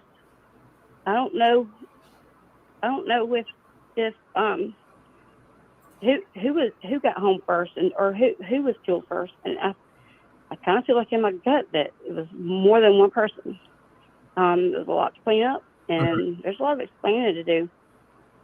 And I don't know how they're going to explain all that timeline. That's going to be a big hurdle for the prosecution to get over. But my prayers go out to all the victims, and that house being took down. Secondly, as another red flag, they want that house gone, and there's a reason they want that house gone, I believe. Without saying it, I think there's more to that house. They don't want anybody going in that house, and unfortunately, I think that no matter what happens, the house is going to come down before the trial if they get what they want. And I hate to say that, but I know what happens, and I hope that a jury gets to go through the house. I hope and pray that's what happens. That's what justice would truly look like to me in my eyes. But in seeing what I've seen and living the life that I've lived here and knowing what goes on, I'm very skeptical and very on edge about everything about the house and the fact that this the owner of the house gifted this house to the university. I don't believe that either. That makes sense. I believe it was paid, in my opinion, I believe it was paid very sweetly for that house. But anyway, thank you so much. Thank you for being so respectful. I appreciate you being so respectful. And I may respectfully disagree with what you say, but I let you say it, and I appreciate you calling. Yeah, thank you so much. I'm sorry. It's just, No, don't be sorry. Don't be sorry about something that you really believe in your mind. Yeah. Don't be sorry about that. I want you to be, if that's what you feel, then that's what you feel. Thank you so much. I appreciate you. No problem, man. Yeah, thank you so much again. I'm glad that I finally had the nerve to call in. I've wanted to for a long, long time. Thank you so much. And it feels really good to be able to get this off my chest. But thank you again, and keep fighting the good fight. God bless you, ma'am. I appreciate you for having the dignity and the audacity to call up and be a voice in the community. And it may not be what some people want to hear, but you know what? There's other people with the same opinions, and that's what I like. And you're very respectful, and I appreciate you. Thank you. God bless. God bless you, ma'am. And hopefully I hear from you again. Yes, thank you. Thank you so much. Shout out to her. What a wonderful person. 219-885-9693. She called up, shared her opinion. I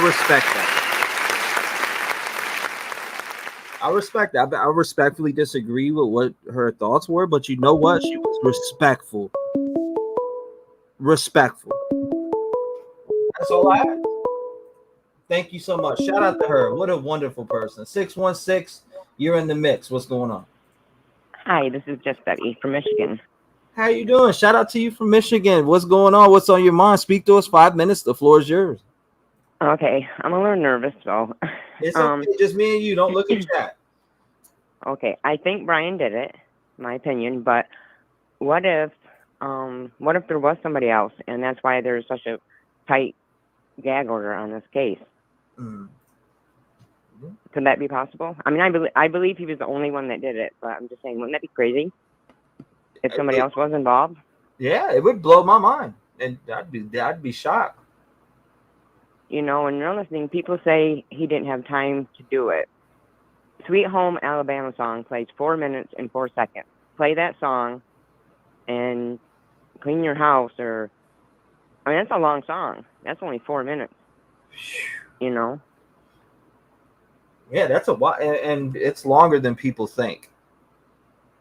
Yeah, and you got that size of a weapon and adrenaline and intoxicated people you're up against.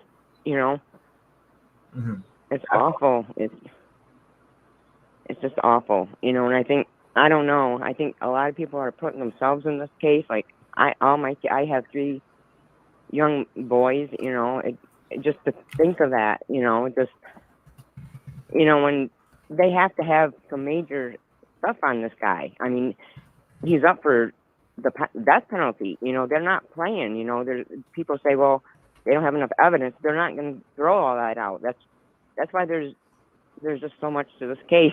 It's crazy. Yeah, there's so much in this. I'm sure we'll hear some bombshell stuff when this trial comes, and the fact that leaked video footage is coming out is just blowing my mind already. But I mean, people have called this. People said there's gonna be leaks. Watch, right? There's gonna be leaks. On prior shows, people have said that, and that's proven to be right so far. I don't understand why nobody's talking though. I mean, like, I'm talking like teenage kids, or there was a big party there the night before.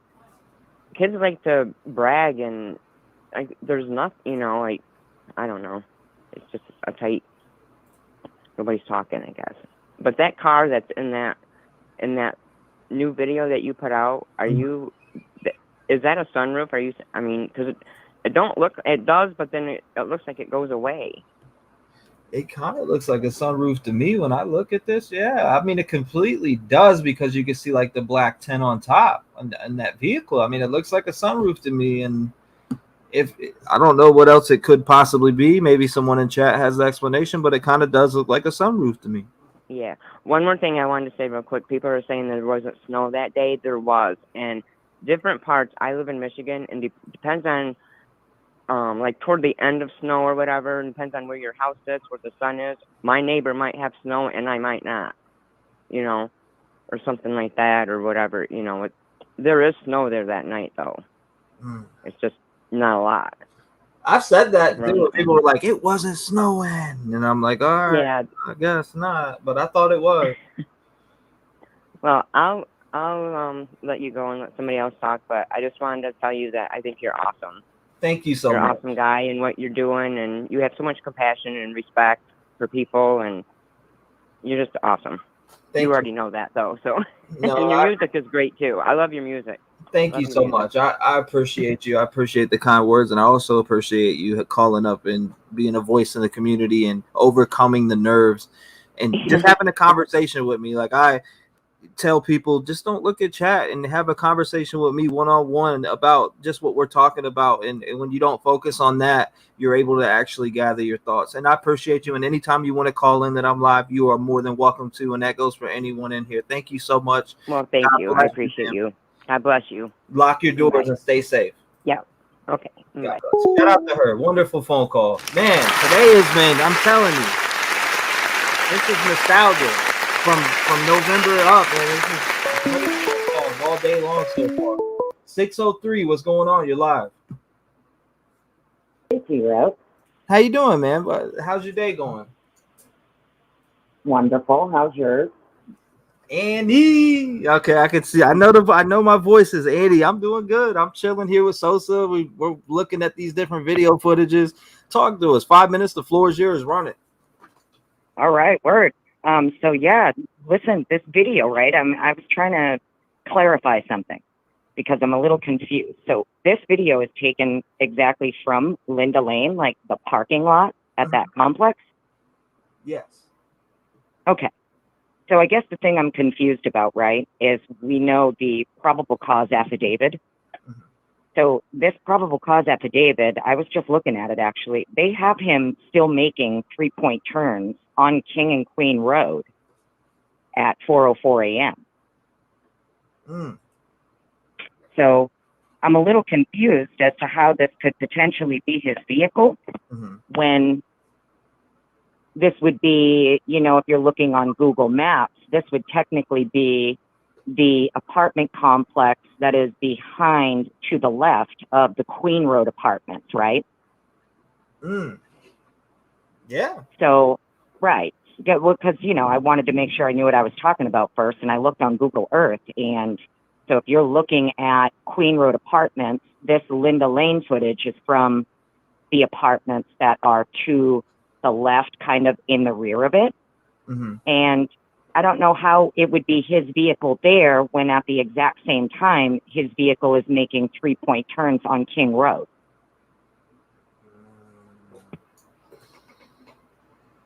Yeah, I mean, what is this time? What does it say? 12:44. That's 405.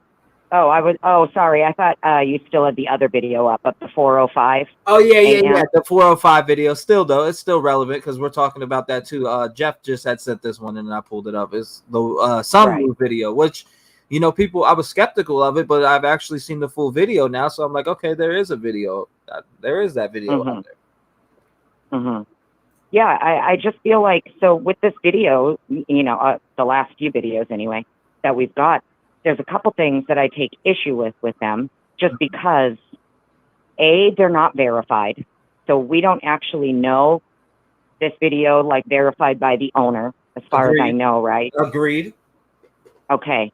I just wanted to make sure because I wasn't sure if it's been verified or not. I agree 100%. Not verified. Nobody's came out and said this is that. Right. Okay. And then the other thing that I wanted to point out too is, if I remember correctly, daylight savings time was like the week before. And I'm wondering if this video is verified, or when it can be verified, it's possible to find out if the time on the camera was adjusted for the 1 hour difference, right? Because if the time wasn't adjusted, then technically this video would be at 3:05 a.m., not 4:05. You know what I mean? Yeah, I'm hearing you. So, I just did I don't know, the whole like video thing. There's a part of me that thinks it might be distractionary.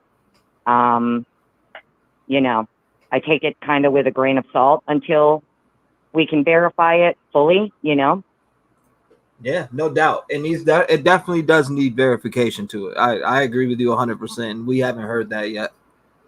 Yeah, and I'm just really confused about the time, because if the time is accurate and this car is behind, so this car would be in the Linda Lane apartments, not on King Road, making a 3-point turn or whatever in this parking lot, right? So I don't see how he could be in two places at once at the exact same time, making 3-point turns in both places, unless there were two vehicles. You know what I mean? Yeah. Or like if we have multiple perps, right, or something like that, right? And there were two vehicles, then I could see that, but it's confusing to me with the time.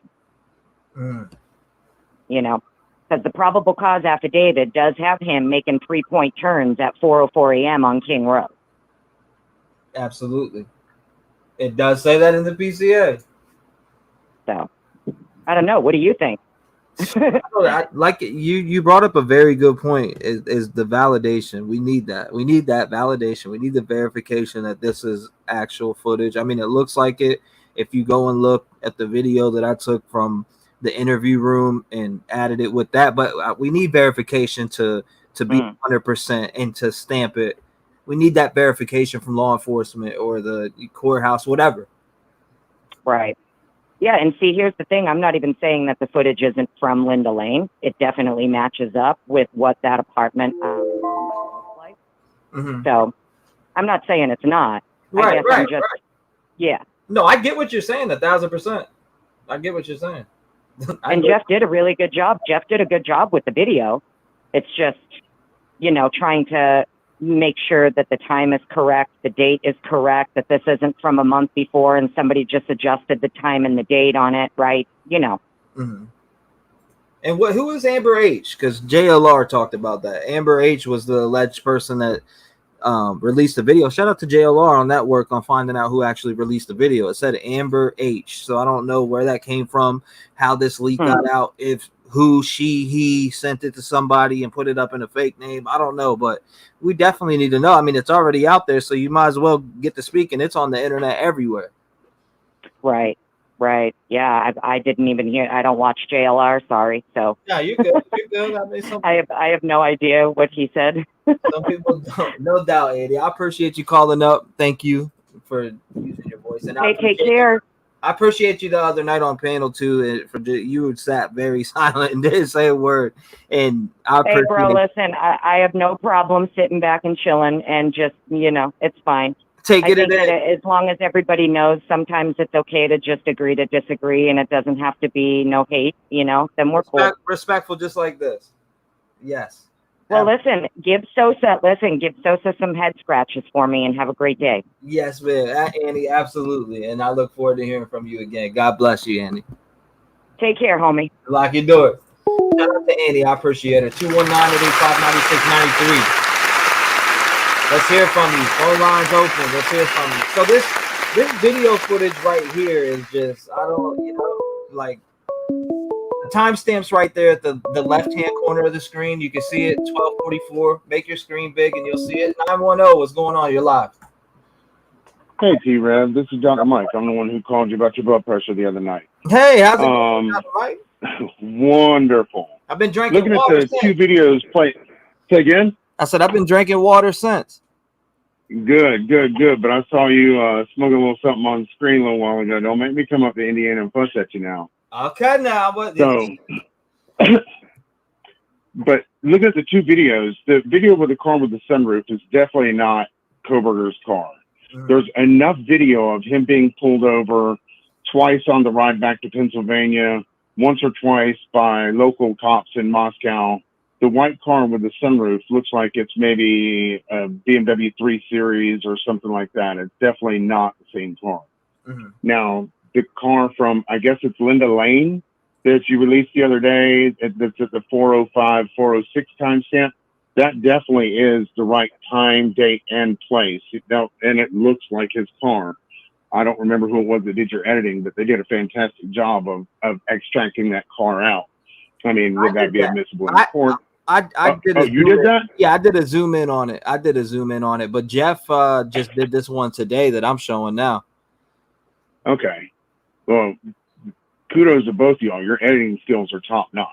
Thank you. I appreciate it. I'm a learner right now. I learned based just off of looking on YouTube. That's where that's my schooling lessons. I got a YouTube degree, Hey, I'm thinking about starting a YouTube channel that's just health and wellness advice, all the things that I go over with my patients on a daily basis to try and help them.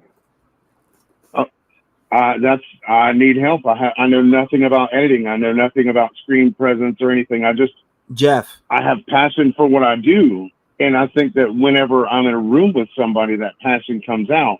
But doing that in front of a camera, that's just two completely different things. I'll link you up with Jeff. You'll be taken care of all day long.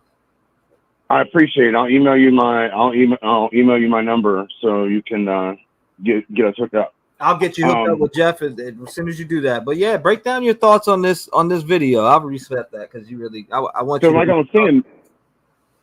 Like I was saying, the video from the other night is.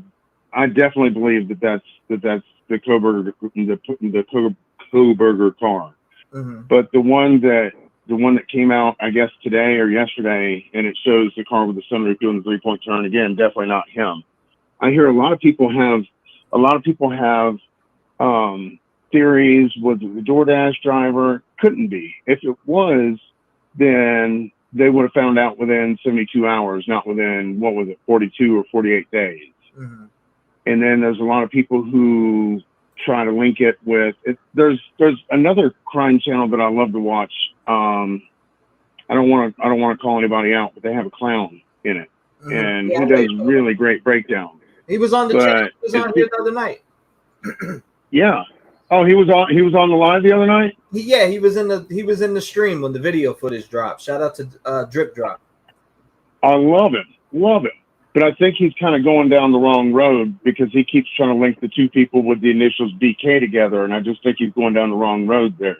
And I hate that for him. And him and I have had some discussions in the comments and disagreements in the comments, and he's super cool, super respectful.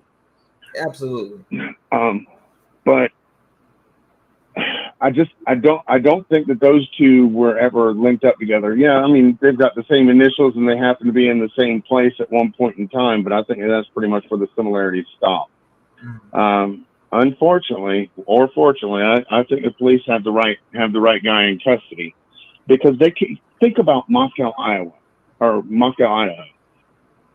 What is the biggest economy in that jurisdiction is that school. That's the biggest employer. It's the biggest tax base. It's the biggest everything. And so I understand the school wanting to tear the house down because it's probably bad for admissions, which hits, it hits them in the pocketbook. But I definitely understand the families not, and those of us who want true justice, not wanting the house taken down until after the trial has completed. Because what if there's something in that house that was overlooked? How many times have you looked for your keys 27 times and you can't find them, and on the 28th they were right where you looked before and you just never saw them?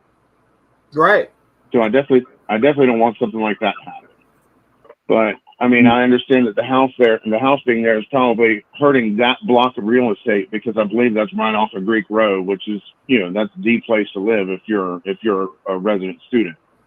Mm-hmm. So it's probably hurting that little real estate block, and it's probably hurting school admissions quite a bit. And like I said, they're the biggest employer and the biggest tax base in that entire municipality. So I mean, I can understand their mindset, but I think they're rushing it. But like you or one of your callers previously said, the school's going to win. The young lady who called in, who it sounded like maybe she was assaulted by somebody at an SEC school, and so she said the school's going to win, and she's right. The school's going to win because that's Daddy Warbucks. That's where all the money for the community comes from, and whoever has the power of the purse is the person who makes the rules. Mm-hmm. So, but yeah, I just wanted to throw my 2 cents in there, and hopefully people will stop trying to bite on the car with the sunroof, because it's just, you're chasing pink rabbits by doing that. Right. I think so too. I mean, I don't think it's relevant. I mean, 12:44 a.m. I mean, come on now. No, it's somebody coming in from a night of drinking, somebody dropping somebody off. It's an Uber, but it's definitely not the Koberger car. I thought this. I mean, if that's the case, hell, why don't they have 27 6'2" curly-haired brunettes in jail? Because to be sure, there's going to be 27 of them there that that kind of look like Koberger. That could match his general description: tall, thin, dark, curly hair. They knew it was him. They tracked him. They tracked his whereabouts. They tracked him probably stalking the girls, driving through in the probable cause affidavit. Didn't he stalk the neighborhood a few times that night prior to the actual assault? You said, did they what now? I'm sorry, I didn't catch you. In the probable cause affidavit, didn't they say that he had stalked the neighborhood a few times that day or the previous day prior to the actual assault? I know they say it was 15 times beforehand. I forget the wording verbatim, because I looked at so many documents. But I'm gonna have to go back and visit that to see. I don't remember it saying that, but if I'm wrong, chat will correct me fast, because a lot of them have it in print. Oh, I'm sure. I'm sure they keep it correct in there. You've got some good moderators. Thank you. I appreciate you, and I appreciate you calling up, and also email me, and I can hook you up with Jeff, and you guys can get going. That's no problem whatsoever. I appreciate you calling in, and as a doctor, thank you for the advice too. I appreciate you. Hey, thank you, T-REV. I appreciate it, buddy. God bless you. I'm gonna get back to my yard work. I look forward to hearing from you. I'll be looking for your emails.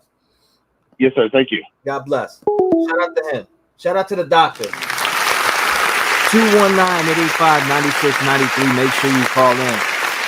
We're showing a couple different video footages. We showed the sunroof footage, and now we're back to footage that Jeff did fantastic work on. 309, what's going on? You're live. Hey, thank you for taking my call. I'm curious about the DoorDash driver. Do they have video of the DoorDash driver? That's a great question. I have no idea. I haven't. If there is, I haven't seen it. Yeah, that'd be really awesome. That would, at least squash some of the DoorDash talk. Mm-hmm. It's like having this video up too with the sunroof turn. I feel like other people are going to start spinning it, and we're going to see all kinds of crazy stuff. And I hope people can just focus on the real time frame, because this is it's such a horrible situation, and we're all going crazy because we want it to be done. Mm-hmm. We want to have justice for everybody. So absolutely. That's my thoughts right now, is just that DoorDash, let's get rid of that and and let's focus on the main car. Yeah, we definitely need to focus on the main car. That's why I'm glad Jeff got that video together and sent it and broke it down. Great video editor, way to put it down. And it's like, I don't know, 1243. It's just I don't know. It just holds no relevance to me because I don't, where in the PCA or anything like that does it mention 1243. Right. You know what I mean? Like, we could at least with this timestamp, and it like Annie Potts brought up, which was a good point. It's not verified yet, but there is a video on my channel that I put up the other day that shows the route, like somebody actually driving the route, and where the video that I have up now, where you would go to turn around at. Right. And I think Nancy Grace did that too. She drove the route. Yeah. Oh, I forgot so you could about go that. You could go find that on Nancy Grace, because she's pretty good with her stuff that she does too. Nancy Grace is my favorite. Yeah, she's awesome. She's so my I'd like favorite. to see you interview with her. That'd be cool.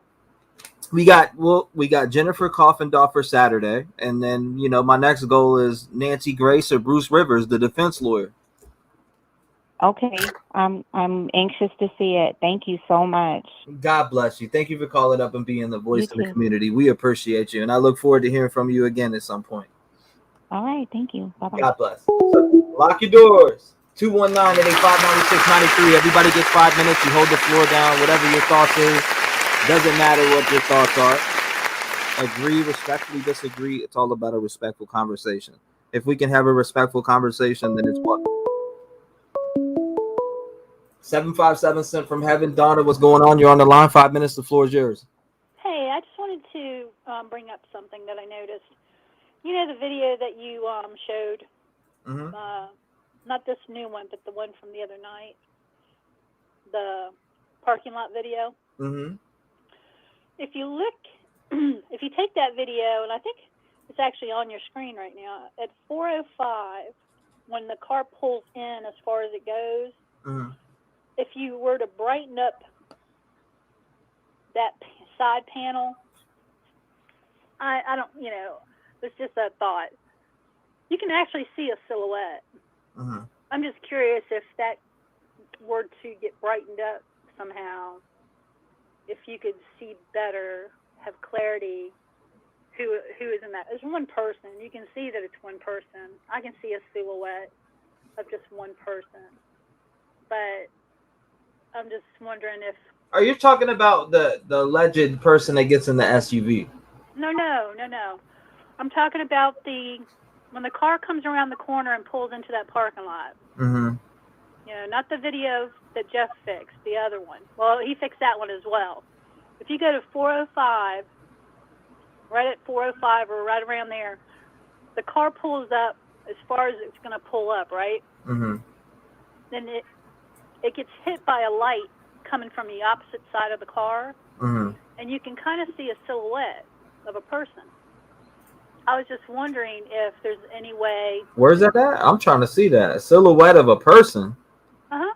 If you look inside the car, like right now you have it on your... Wait till when it pulls in, as far as it can pull, and then it comes to a stop. It's hard to see with the red filter. Hold on. Right there. Right there. If you look where he's got the car flashing, right? Right before that thing starts flashing, you can see a silhouette of a person. Because the light from the other side, see that light that's on the other side by the trees? Kind of shines into the car for like momentarily, and you can actually see a silhouette. But if that could get brightened up somehow to kind of see, I mean, I know maybe Jeff could. I haven't seen a silhouette, but maybe Jeff sees it, and I'm not. You have to go. Yeah, if you go past, let's see. Maybe there is, and maybe that's imaging. I don't know. Maybe Jeff. Yeah, kind of. Now that you got me focused on it, it kind of does. But I do want to jump out the window. Well, no, I understand that, but at one point that light on the other side of the car kind of because of like a reflection coming from the opposite side of the car, and you can actually see a silhouette. I tried to pull it in as much as I could, but I think if someone were to, Jeff could maybe focus on that, see if he can lighten that up, maybe we can see something in there. Because there is already a backlighting that's showing a silhouette. I just don't know if the foreground could be lightened up more. Yeah, I mean, maybe Jeff sees it, or I thought maybe he would have pointed out. We'll see. I just texted him to see what he thinks. And I actually saw it. The first night that you actually. It's like right when he starts flashing that car on top of the car that drives in. Mm-hmm. When the place where Jeff does that. Right. Right before that that layer goes on, you can see it just for a moment, and then he puts that layer, and it starts blinking. I feel like I honestly don't see it. I agree with Holly. She says I can't see shit. I don't see anything either. I feel like I do, but I feel like it's imaging too at the same time. Right, I understand. I mean, it's just something I caught with and looking at the video. It was something that I picked up. It may just be, me, but as far as the other car goes, I can see a person in that SUV. Now that's different for me. Well, yeah, I don't even think the SUV is relevant, to be honest with Me you. neither. I think it's somebody that was either leaving someone's house or someone going to work, because people do work at that time of the morning. How do we know that person's not an eyewitness and seen that vehicle leaving the scene? Because he leaves around that time, allegedly. Well, I guarantee you that if this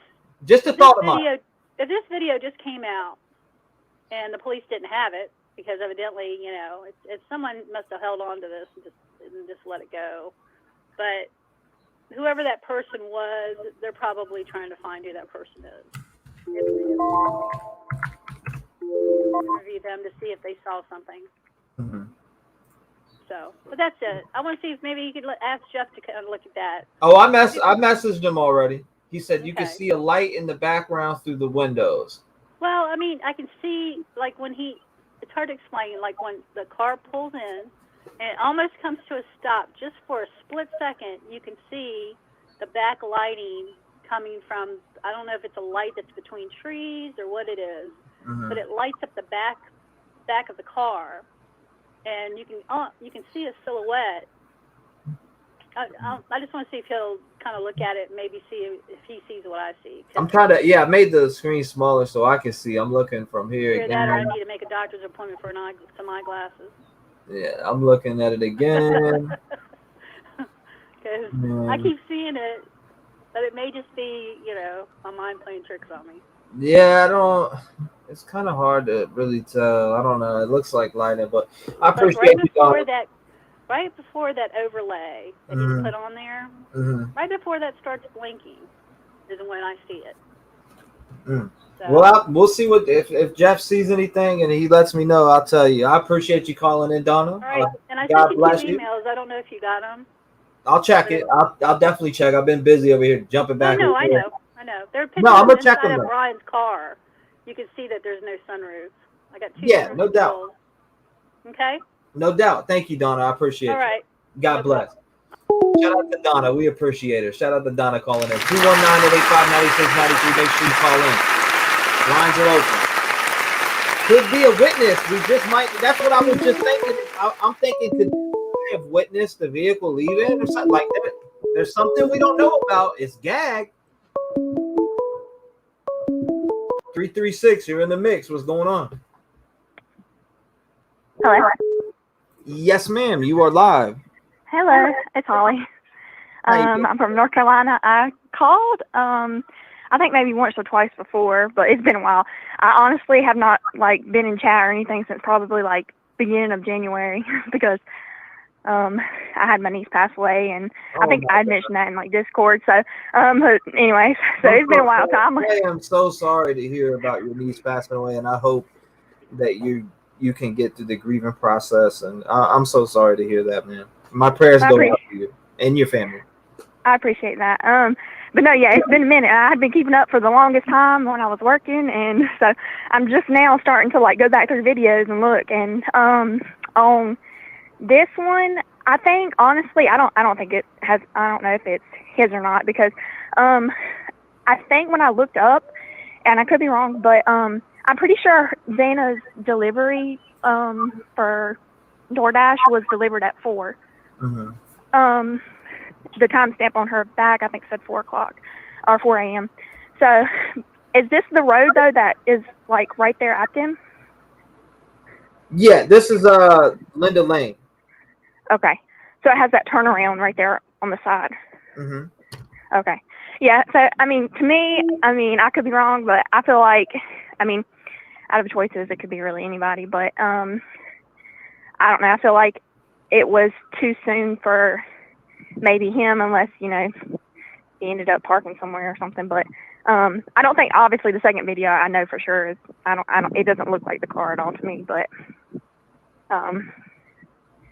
yeah, no, I just wanted to call in because it's been a while, and I'm trying to, like I said, get caught back up on all the stuff that's been going on. So.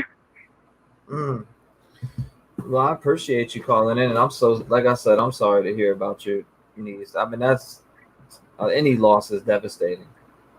Yeah, and I've been hearing about other people calling in, you know, talking about their families, and I've been, you know, thinking about them and praying for them that who have lost family members, even the ones that I know she said it was like, what, 37 years or something. Mm-hmm.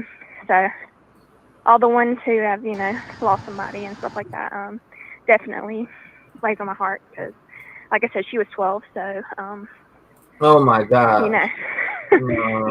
yeah, but Sad to hear. and especially the victims' families, because my niece, she had a heart defect, so this was her 3rd surgery. But any of the victims, I cannot imagine losing somebody like that, you know, just in cold blood. So definitely going out to the family and stuff like that. Definitely prayers for them, and you know, just thinking about them constantly. So. I appreciate that.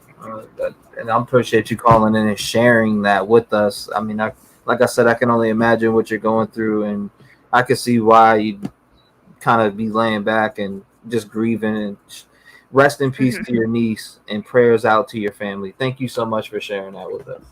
I appreciate it, and I will be keeping around. So. God bless you, man. All right, y'all too. Thanks. Bye-bye. Shout out to her. God bless her soul. Everybody put prayers in chat for her. I mean, I can only imagine. Losing a niece, 12 years old, heart defects. That's super sad. Everybody give her a round of applause.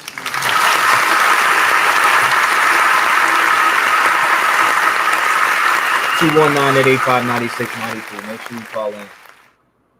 Make sure you call in. The police drug dealing suspect. I'll read that as soon as I finish. 207, sent from heaven. What's going on? You're live. Hey, bitch. How's it going? What's going on? What is true? Not much. How are you? I'm hanging in there. How about you? I'm just waiting to hear from you. What's going on? What's on your mind? Talk to us. Well, it really has nothing to do with the videos. I'm sorry, it's off topic. But I thought about something this morning. You're very, very low. I'm low? Yeah, Can you hear me now? Kinda. Hold on a minute. I just want to make sure that you're loud and clear. That's all. Can you hear me now? Yes, perfect. Great. Okay. So I was thinking about it. Remember when they went into Brian's apartment? Now you're back low again. Remember when they? Oh, goodness. Remember? Can you hear me? It's just a little low, but we can bear with it. Hold on. Is this better? It's better-ish. Okay. Well. I'll deal with it. I can hear you. Okay. All right, boss. All right. So I was thinking about when they went into Brian's apartment. Mm-hmm. And remember, they had the gag order, and they said that it could be damaging to the case and danger to other people. They had to keep it gagged and whatever. And then you go to the video where they say, I've never seen anything like that. I wasn't expecting that. So I got to thinking, what if he had like a board, on a wall, with like pictures, like a kind of like a shrine thing, but that maybe showed routes of how he was going to do it, or if he did his research on the Moscow PD, Pullman PD, the victims, possible other victims. I mean, I haven't heard anybody say anything like that. So I just thought, well, you know, maybe. What do you think?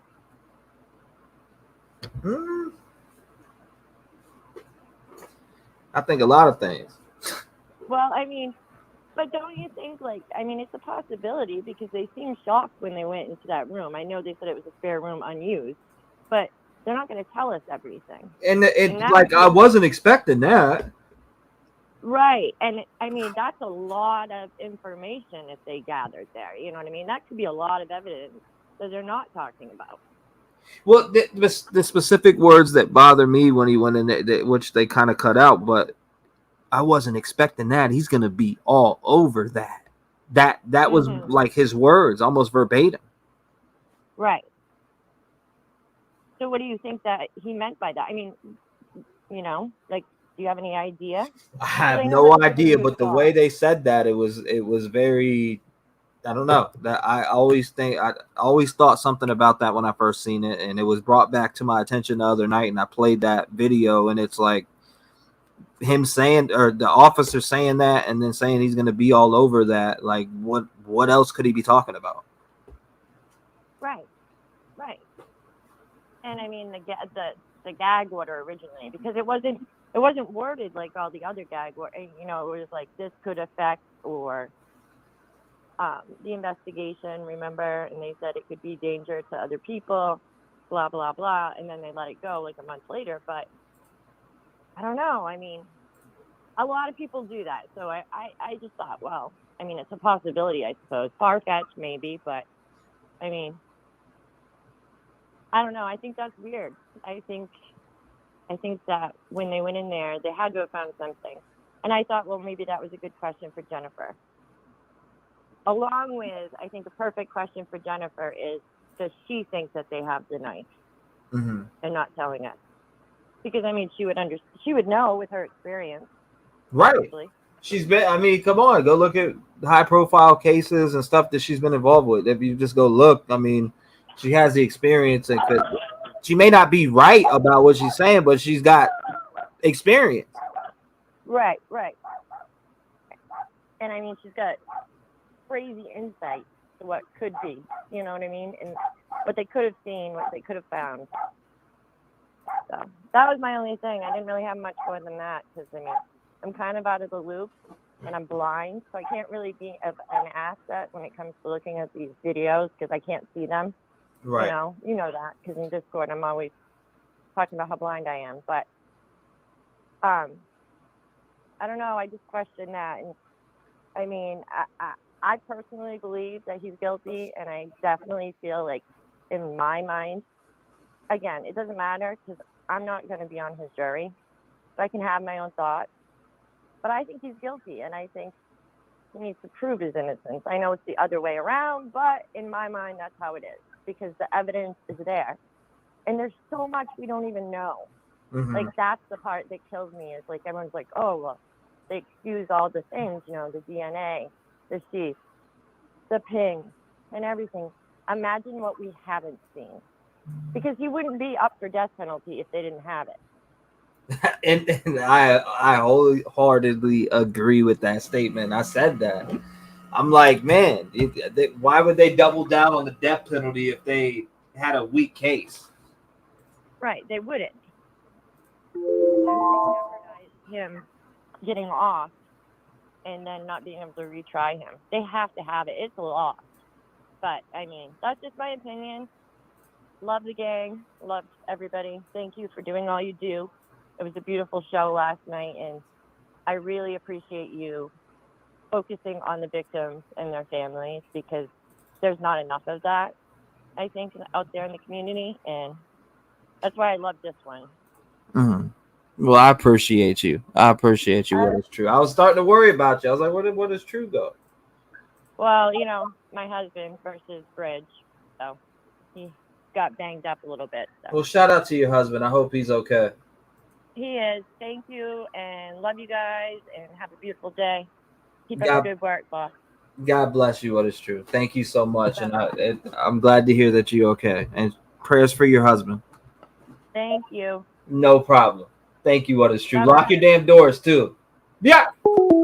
that's my homegirl right there. Shout out to What Is True. We appreciate it. 219-885-9693.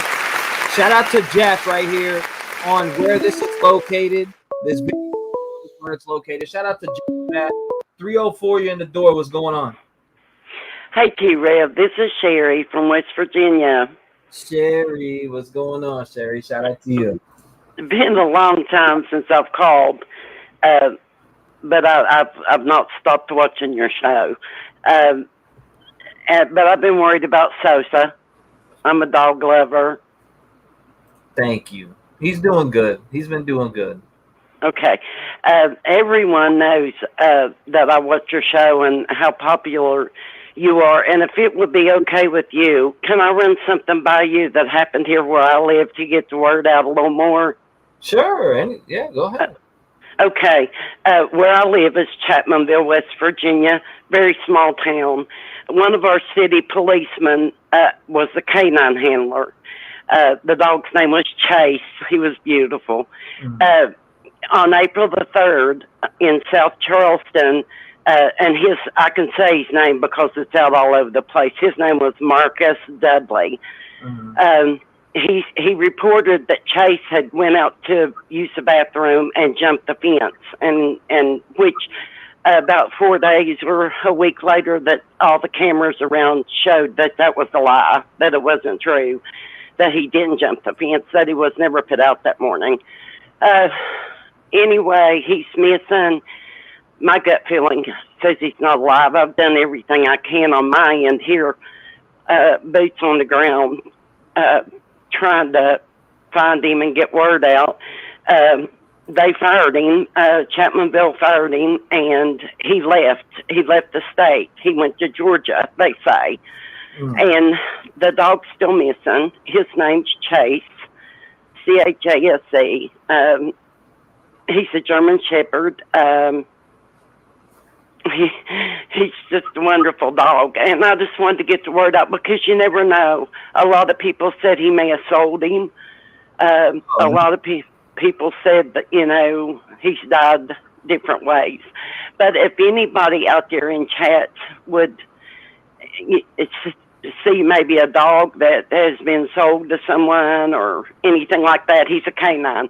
And I just wanted to really quick get that out there, and I apologize that this is not on what we talk about. Mm-hmm.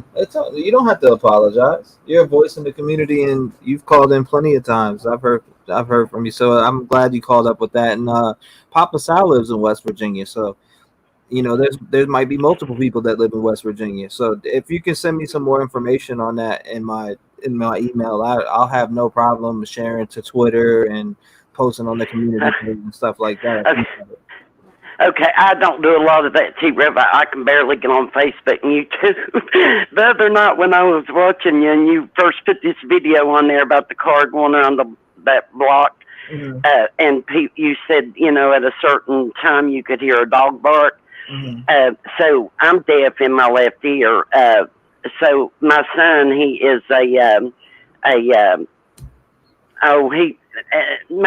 he works with computers. He's a software developer, and he brought his headphones over for me to let me hear the dog barks.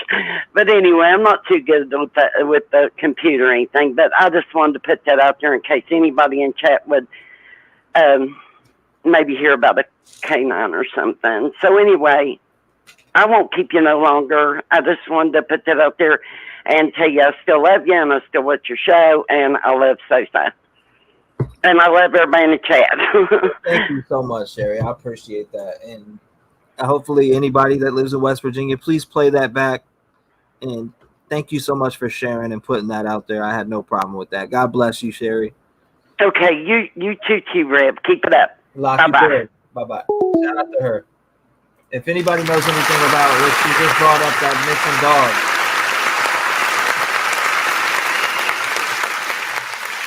219-885-9693.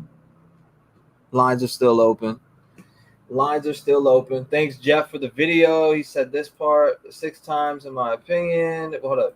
Did we play both of them? Yeah, we did. Okay.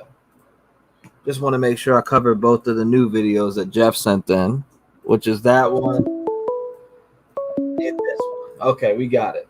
409, what's on your mind? Oh my gosh, I can't believe I got through. Hey, Keith. How you doing? You definitely did get through. What's going on? What's on your mind? Talk to Oh us. my gosh. I've been calling incessantly. It feels like back in the 80s when I used to try to win prizes on the radio. Anyway, I'm telling my age. I better shut up. It's okay. I just wanted to call and talk about the footage with you. I think it's really weird that people are piggybacking that car, which is clearly not an Elantra.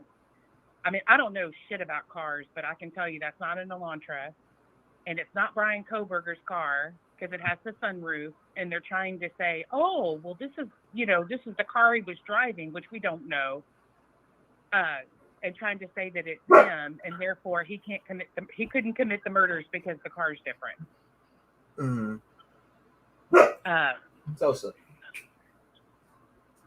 Hi, Sosa. He's barking over here. I don't know. I guess he hears somebody. What's going on, buddy? Yeah, that's. I don't know. I don't think this car is connected personally. I mean, if it was connected, they would have been all over it like flies on shit, in my opinion. But that's just my opinion, and I'm willing to listen to everybody with an opinion. No problem. Right. It's I think like a red herring, and I don't know who released this footage. I don't know who was paid. I don't know if it's been altered. But the guy that did the footage for you, man, you can really clearly see that is a white 2015 Hyundai Elantra. So yeah, I want to bring that back up actually because he killed that. He killed that footage. Oh my gosh, I couldn't. I mean, and I'm pushing 50. I shouldn't tell my age, but I couldn't see anything. I was like, I saw headlights and this and that. But anyway, and I also just wanted to, of course, thank you again, because like there's so many creators out here that are just disrespecting the victims, and it's so gross. I've talked about this with you before, but yesterday was Xana's birthday, and there's another creator that's putting on, that's saying that because of that car exists, which we don't even have a timestamp. Well, actually, do we have a timestamp now for that video? For which one specifically? I believe it's like going to be a BMW or a Mercedes with the 12:43 a.m. Oh, okay. So that was like way before anything ever started. And I just, they're putting that along with the video of the white Elantra to lead people to believe that that's the car that's in the video, and it's so deceptive. And I don't know. I mean, I don't know if it's a defense mechanism. I don't know if it's a defense trick or if it's just the pro Koberger fan club, which is really weird to me. That anybody that I want to marry Brian Koberger.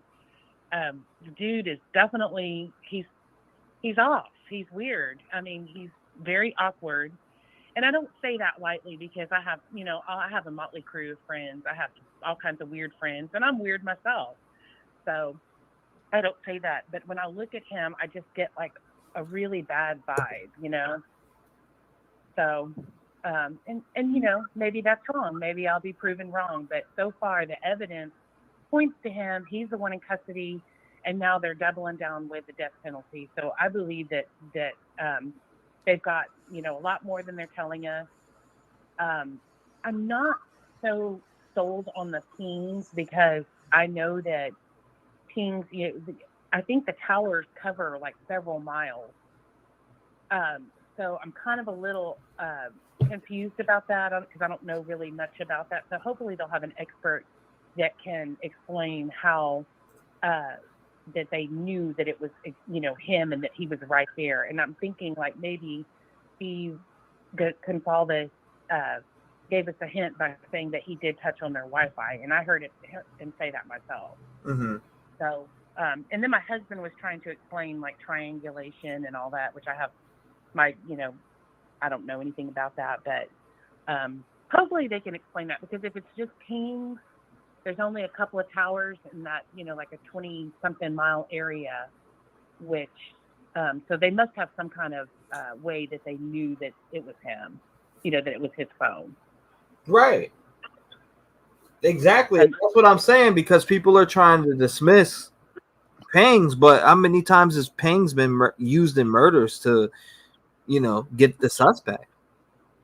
Yeah, and it's like a preponderance of evidence. So you have the pings, then you have his DNA, which is found on the button of the sheet. Everybody keeps forgetting about that. They want to know DNA, and then you have the fact that he had the opportunity, and then to me, his phone being off during the time of the crime is telling as well.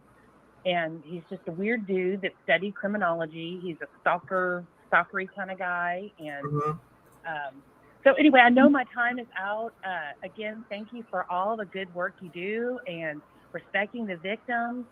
And the last lady that called, prayers going out. To lose your niece is really sad. Can't even imagine it. So prayers for everybody, blessings for everybody, and I hope you guys have a wonderful day. And again, thank you. Thank you so much for calling up and being a voice in the community. I appreciate you, man. And thank you for all the kind words and sharing your thoughts and opinions with us. We appreciate it. And I hope to hear from you again. Okay, and I'll lock my door. You got my word. Yes, lock your doors. All right, talk to you soon. Talk to you soon. Again. God bless.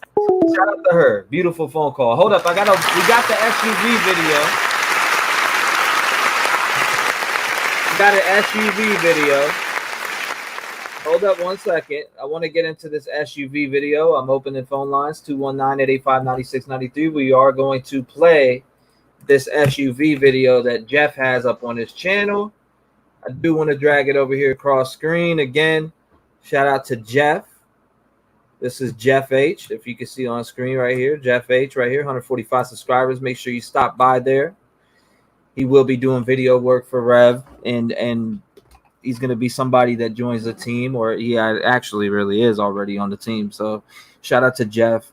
This is Jeff's work. So let's check it out.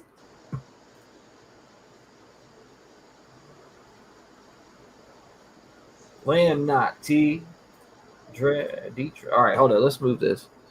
Phone lines are open. 219-885-9693 if you do want to call in. Let's see.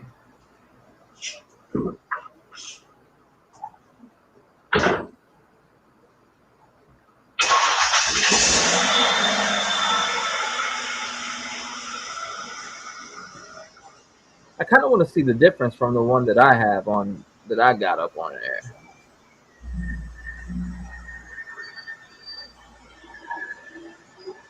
Contrast 75, sharpen 50. Jeff has on there.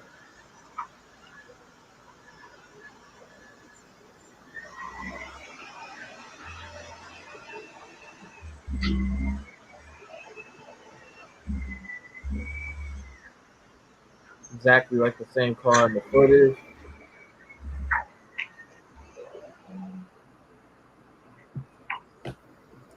Shout out to Jeff for sharing that. Let's go and check out. Hold up 1 second, right? I'm going to pull up the footage that I have too, which I put up on my thing. Let's go to here. I want to pull up the footage that I have also, because I have on my long footage that I actually amplified the sound in, which I'm pulling up right now. Amplify, where's amplified at? Launcher. We got okay, amplified audio. I have a zoom in on it. So here is the one that I have on my channel. This is amplified sound.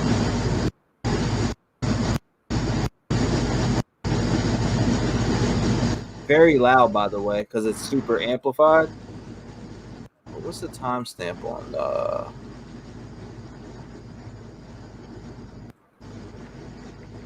We're gonna find it right now because I gotta find that timestamp.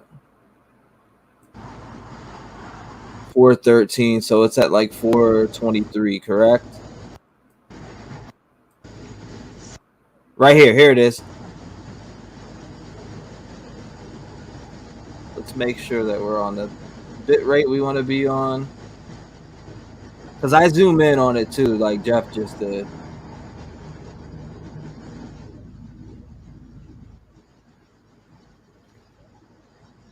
Coming up right here. Hold on, let's get to it. Right there. Jeff's looks clear to me.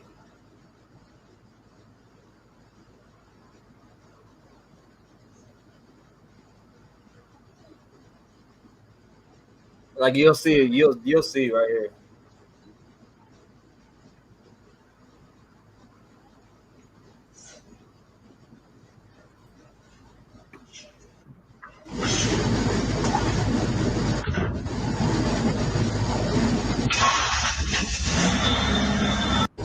Run that back again.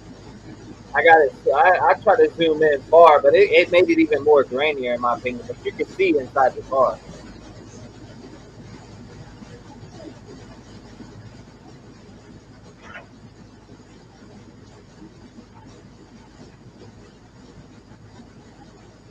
People said they seen 2 people in here and all different types of stuff.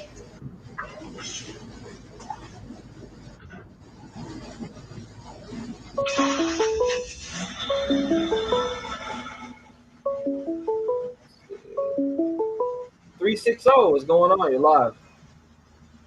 Hi, T-REV. Hey, how's it going? Good. How are you? I'm hanging in there. How about yourself today?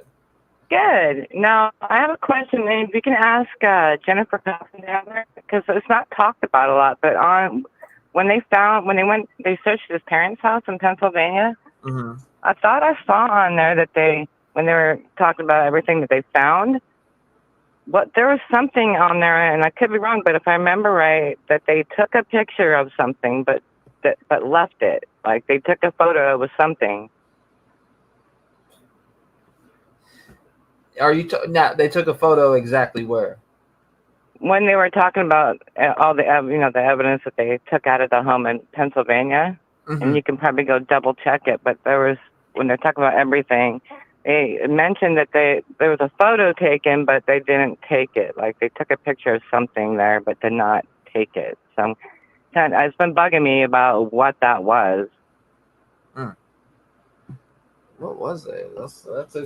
I don't remember seeing anything about that photo. Maybe Chad can remind me what you're talking about. Yeah, I thought I saw something that they took a picture of something, but they left it. They didn't take it. It's been bothering me. I'm like, what would they take a picture of and not take? That's a that's good just question. something. That's just something it's been bothering me. I was like, what is that? Like, I remember seeing that. I mean, I could be wrong, but I swore I saw that. But anyways, that's all I had. Let's see. I'm trying to remember. Let me see. I'm looking. I have no idea. I remember that. I never heard this before now. Let's see. Did BK have a sunroof? People are talking about that sunroof video. That sunroof video is the talk of town because it's good, huh? Let's see. I don't believe that. I don't think that car is his car. I mean, as far as like the footage, I think maybe it is authentic, but as far as the vehicle, yeah, I don't think. No, I absolutely 100% don't believe that's his vehicle. I don't think it is either. The one that Jeff did work on, that looks like his vehicle. That looks like the Elantra. Jeff H. He really cleared that up. He did a hell of a job. Yeah, because I was like, when I first saw the video, I couldn't quite see what the car, and then it dawned on me. Then I saw it when I kept watching the video, but it's clear as day now with the enhancements that Jeff did, or to clear it up. You can really see that it's the Elantra. Yeah, a lot of people say this is a BMW or a Mercedes. Looks like a BMW to me, a newer one. Jeff had a BMW that he put on that bottom of the screen right there that I got playing on the footage, which was a good breakdown, I think. Kind of does look like a BMW, to be honest with you. The back glass, etc. It does. I used to work with a guy that had a BMW kind of like that. That's why, to me, it looks like a BMW. Yeah, I did. I mean, questioning like, is the footage in that area? No, I believe it is, but we're talking about, like I said, if we look at the timestamp here, it's at 12:43 a.m. I mean, we're talking hours ahead, you know. We're 12:44. We jump up 1, 2, 3. Then you're going into 4 a.m. We're talking 3. And nobody was even home at 1 o'clock. So that is just, I don't get it because nobody was home. Exactly. And he wasn't even, his phone was picked up from his apartment, leaving his apartment in Pullman at 2-something in the morning. So how can that be his car? I agree. I don't think that's his car either. Somebody said black rims. Does this vehicle have black rims? That's a good question. It's hard to see with it dark. Maybe it does. Kind of does, actually, because you would kind of see the silver, I think. Yeah. King Scarlet, the person, what did you say, King Scarlet? The person, 23, has been there for a long time. The engine sounds cold and the brakes. And I don't believe like all the other vehicles that they're showing, like the truck, the SUV and stuff, that's nothing. I don't believe. And I think if it's anything, or I think the FBI and they've already checked all that out. So I'm not even concerned about that. Mm-hmm. And, you know, they could be good, maybe witnesses, you know, coming forward, and same with the DoorDash person. I think they're going to be a witness to what they saw. They might have seen Kohberger. What about this black SUV, though, that also pulled out around the time he allegedly sped off the scene, which would be between 4 and 4:25. We don't know the exact time, but if you think about it, you know, is he an eyewitness of? Did he see a vehicle? Did he see something? Did they talk to him? Exactly. I question that. Exactly. I think there's going to be a lot of witnesses coming forward. You know, the people that were up and about at that time. Mm-hmm. Somebody had to see him. So I agree. I think the same thing. Okay, T-REV, I'm not going to take up any more of your time. I just was thinking about that. I'm going to go see if I can find it because I swore I saw that. I could be wrong, but I thought I saw that they had taken a picture of something that left it. So it's driving me nuts. Well, I appreciate you calling in and sharing your thoughts with us. I do appreciate you. Thank you, T-REV. You have a good day. You too. Thank you so much. You're welcome. Bye. God bless. All right, so I'm going to render this down. Okay, I'm rendering that video down. Shout out to her. Thank you so much for calling in and being a voice in the community. Shout out to her. 219-885-9693. What is your thought? This is that footage that everyone was talking about. I feel like it has nothing to do with the Kohberger case. I feel like it's not involved, but it's just my opinion. I don't know that. I'm speculating. Maybe you have different thoughts. I would love to hear from you. I don't care what footage you're calling in to talk about, but I would love to hear your thoughts on what you think about it. I think Annie Potts brought up a good thing. It wasn't just, this hasn't been verified. None of this has been verified yet. I don't think law enforcement has came out. I haven't seen no statement from them. So it's just, you know, there's several different factors that come into play here, in my opinion. I do want this to be verified so we know, but are they going to do that with a gag order? They said he was driving around. Let's see. I think that's a good theory, and guess that the SUV driver may be a witness to something. That's what I think, Jeff. I think he might have came out and seen something. Dude, the defense is beta testing the internet with all this video, just throwing it out to see how much confused they can mix up, probably, says Aaron. Thank you. I appreciate you putting in the input. Read chat. It's not that BMW could a BMW, but could be a BMW. The angle of the back passenger, one goes up and one angles down. 818, never too late. What's going on? You're live.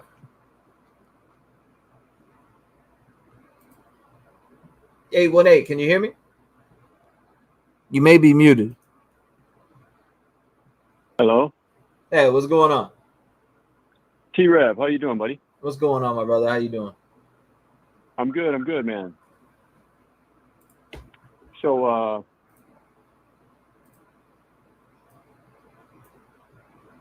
can you hear me? Yeah, I can hear you perfectly fine. Loud and clear. Okay. I think I got a delay from video. Yeah, I'll turn it no, off. like it's 20 seconds, 30 seconds behind me, and you are like on par on the phone. Okay. Okay, so I had a 2015 black Elantra, and I don't know if I'm asking this question late or if someone's asked it before, but they do come with a sunroof. So I don't know if someone's saying they don't, or I just wanted to clarify that the Elantras do have a sunroof. So Elantra, you're saying Elantras do have a sunroof? Yeah, I had a 2015 black Elantra. And if you Google it, you'll see that they do come with the sunroof. So I don't know if this nut job had one, but the cars do come with a sunroof in 2015. I see a 2014 that has one. I'm trying to find this 2015 that you're talking about. I do see a 2014. It has one white. Let's see, this black 2015 Hyundai Elantra. I'm pulling it up now. Kind of looks like it possibly does. I mean, you could just look up. You could just Google Elantra 2015. Do they have sunroof?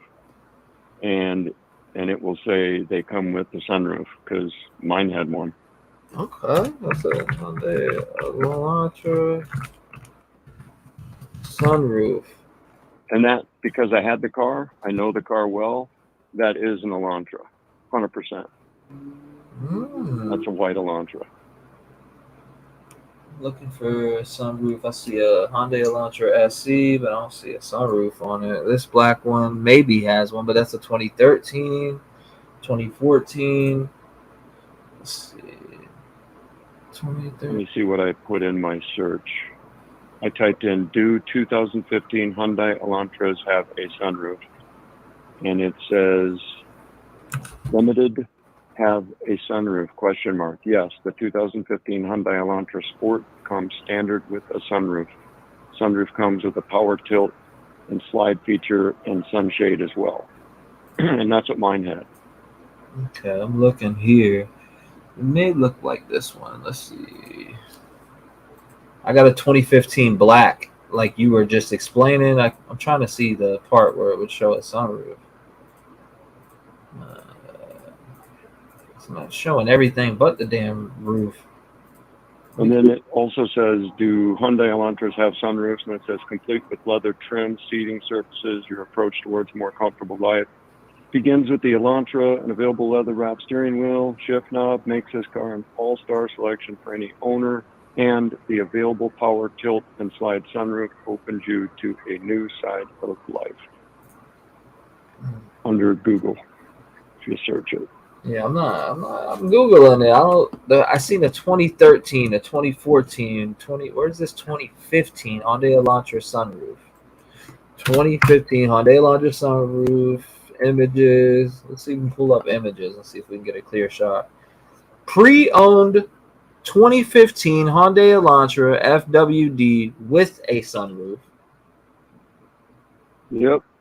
But it's all right. Let me pull this up.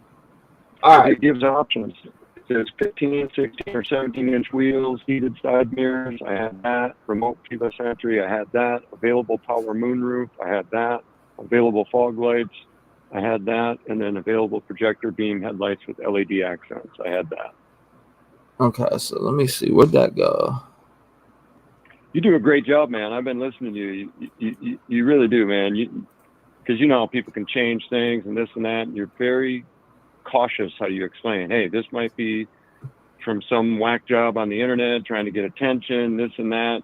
So I really love how you do your show, man. You're very open and you're very kind. I appreciate you. That's what so many people say, and I have to second emotion, man. You're doing it right. I appreciate that, brother. I just seen this Hyundai Elantra with okay, here we go. I grabbed the wrong one. Here it is right here. All right, so for instance, what you're talking about, here is a white Hyundai Elantra to the right of my screen that shows a sunroof. To the far right. And I just wanted to say I had the same year car in black and I had a sunroof. So, you know, I mean, it's got to be him. If that video is legitimate, it's got the same timestamp. It shows him making that wacky turn. Because remember, he was looking for a place to park, and he was, you know, pulling up, backing up, not driving right because his adrenaline was probably going a mile a minute. Mm-hmm. You know, so if this is legit, if this video is legit, that you have superimposed with your buddy or your connection friend that edits, it's got to be him. Wow. Yeah, there's the picture you just put. Yep. Yeah, I brought it That's on screen. I found it. It says 2015 Hyundai Elantra. It's like I don't know. I guess it would be like a sport. Like Aaron's saying, why is this so funny? Maybe he has a second Elantra. No. So look up a sedan Ford with a sunroof. Did Elantra? Yeah, basically, you know, you can buy a car and you can get a generic version, or you can get the one for maybe a couple grand more that has the leather steering wheel and the nice little extra features. That's the one I got. It's called the SE, and that's probably the one he got. Mm-hmm. You know, where it gives you the nicer wheels, a little bit of leather, and the sunroof. Where'd that damn picture go? I just saved it. Launch your new footage. Is this the one? Hold on, let's pop it. Yeah, I have it. I mean, that one that we just pulled up. I know it's like the base model doesn't have one, and that one did. Right, and it's all about having the nicer wheels and the leather steering wheel and the leather shift knob. Otherwise, you know, you could go in and get cloth seats, you know, the basic model. Let's say if you went to a Hyundai dealer and they didn't have the little bit nicer version, you'd get the generic one and you'd save a little bit of money. Mm-hmm. You don't need leather seats and stuff. So, yeah, but they definitely have that option. But I think in court, when they get down to it, the prosecution is they're going to say everything about that car, you know? Oh, for sure. I mean, I'm sure it'll be the talk for some days in that trial. If not, I'm old. I'm 53. I was in LA when we did the OJ thing. It was the longest trial in history. I mean, it was a joke, but I think they're going to stretch this thing out because of the internet age and because of all the stuff the defense is going to come at and try to, oh, we found DNA. Well, yeah, people partied at the house. Of course, you're going to find DNA there's DNA. If you had 3 friends over, there'd be their DNA in your place, you know, but they're not going to find someone else's blood DNA. You know, it was just him. And I like what your other caller said about a boxing match. I'm a martial artist, so, you know, I relate to that very well. 3 minutes when you're sparring is an eternity. You know, You're gassed. What a great explanation that guy gave. You know, you could run in. Remember, all he's probably got his hazmat suit on. He's got his knife, pulls his mask down, runs in, does the deed. And again, you're dealing with people that are almost asleep or sleeping and had been drinking. Boom, boom, boom, do the horrific act and get out of there in minutes. Makes sense. This guy was one of the dumbest criminals ever. I want to ask you, I'm going to put a vote poll up for chat on this one because I'm curious to what they think. Let's end this poll that I have up now. Do we think, hopefully it'll let me end it. Why is it glitching?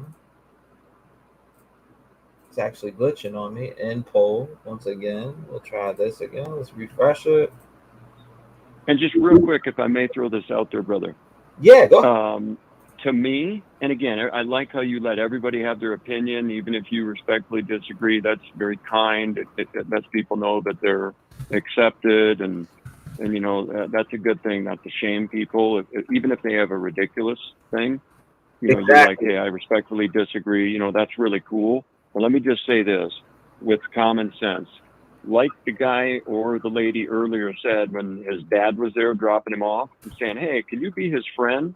Right? This guy couldn't make a friend for nothing on earth because he was weird, right? Mm-hmm. So why on earth, you know, they've got him on all of these, you know, rest in peace to the 4 victims. You got him on almost all their social media.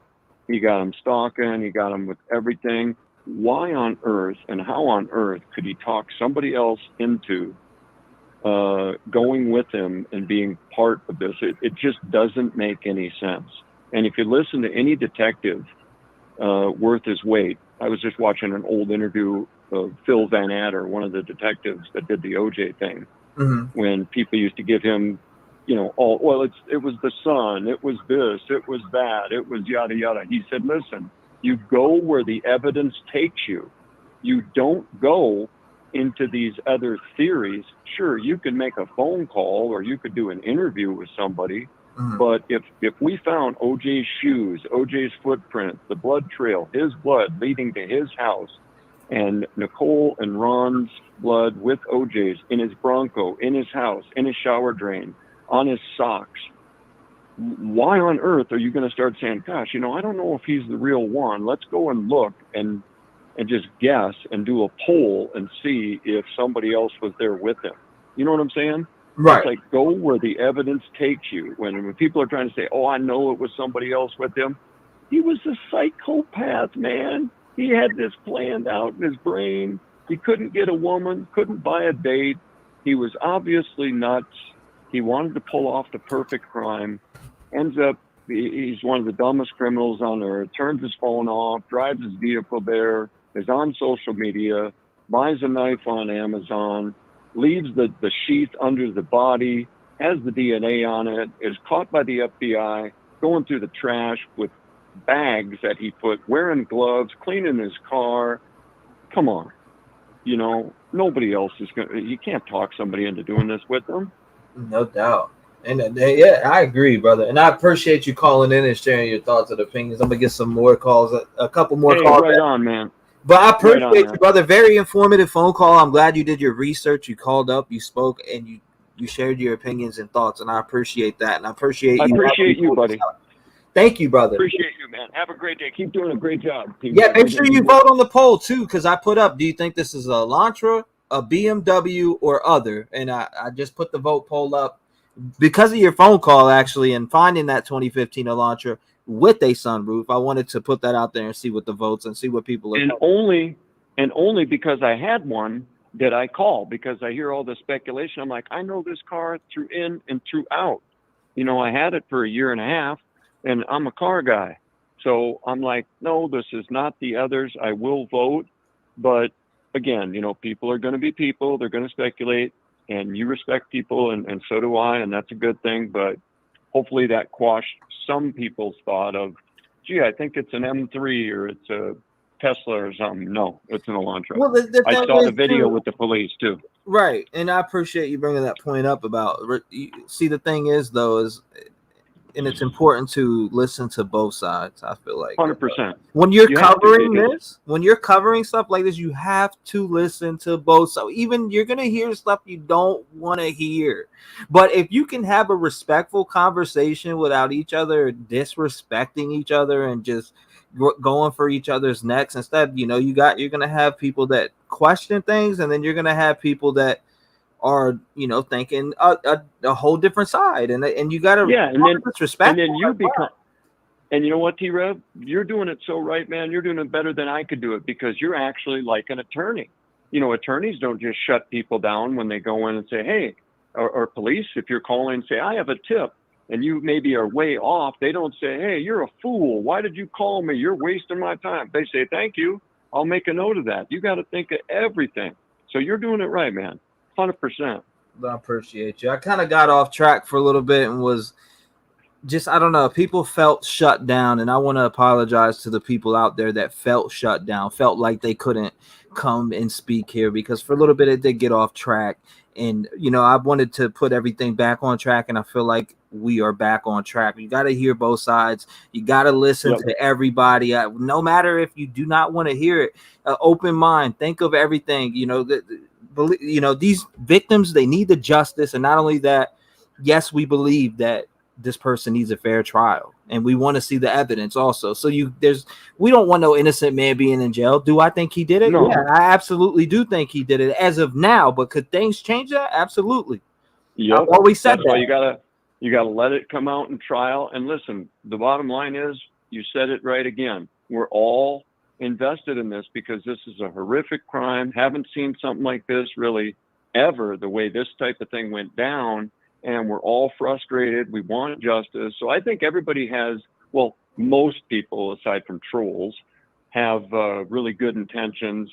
And the hardest part is for all of us to wait for the trial. And once we get that trial, I hope you go there, T-REV, because, man, that would be incredible. You set up outside the courtroom, maybe you'll get inside. You'd be excellent to be there. And I think it would, I think it'd be great. I think a lot of people would come up to you and be like, man, I was on your show. I talked, man. Wow, I can't believe you're here. Because it's gonna be similar to the OJ thing that I unfortunately had to watch every day for a long time. I don't think it'll be that long, but it's going to be a long one because they got a big defense, and that's when we'll all be settled, is once the trial goes. But no, you're doing it right, man. God bless you, man. And it's a pleasure listening to you, and thank you for being so cool to everybody, man. It's really a good thing. God bless you, brother, and thank you for the wonderful words. Like I said, thank you for your opinions, your thoughts. I hope you and your family is doing well. I hope you enjoy your summer, and I hopefully hear from you again, man. Awesome phone call, great personality, great conversation. You are the bomb, brother. Thank you, man. Thank you, man. I'll holler back, definitely. God bless, my man. Shout out to him, man. Beautiful phone call. Nice phone call. 219-885-9693. Do you think that is an Elantra? Now, let's look at the polls. The polls are saying they're fighting back and forth right now between Elantra and BMW. 37% Elantra, 34% BMW, 29%, 28% other. So I see the polls fighting back and forth. 193 votes. If you just came in, take your votes. I want to see what you guys think. Do you think this is an Elantra with a sunroof, or is it a BMW? Right now, 37% again Elantra, 35% BMW. Other 29%. 732. What's going on? You're live. Hey, I was just wondering. Hi, how are you? First of all, I'm doing good, man. How about yourself? I'm all right. Did you see the motions and order to seal that came out yesterday? Yesterday, huh? I must have missed some documents then, because I was working on a video with Xana's. I can read them. I can read you the motion real quick. It's real short. Sure, go ahead. I'm wondering if it has anything to do with the leaking of these videos. Sure, because go ahead. It says it's filed by the state of Idaho.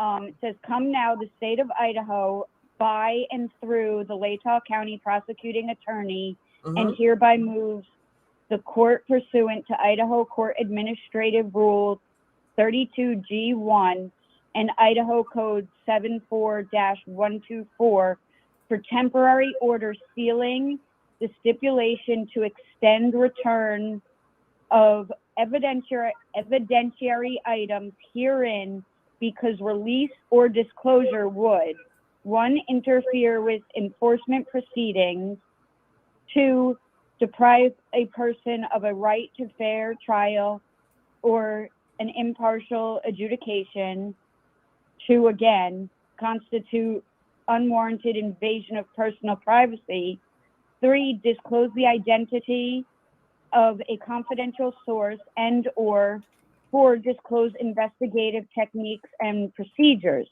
The undersigned seek this protection pending a hearing on the matter.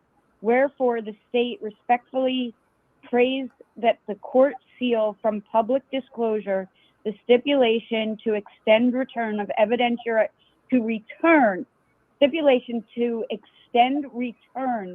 of evidentiary items herein under the provisions of Idaho Court Administrative Rule 32G1 and Idaho Code 74-124.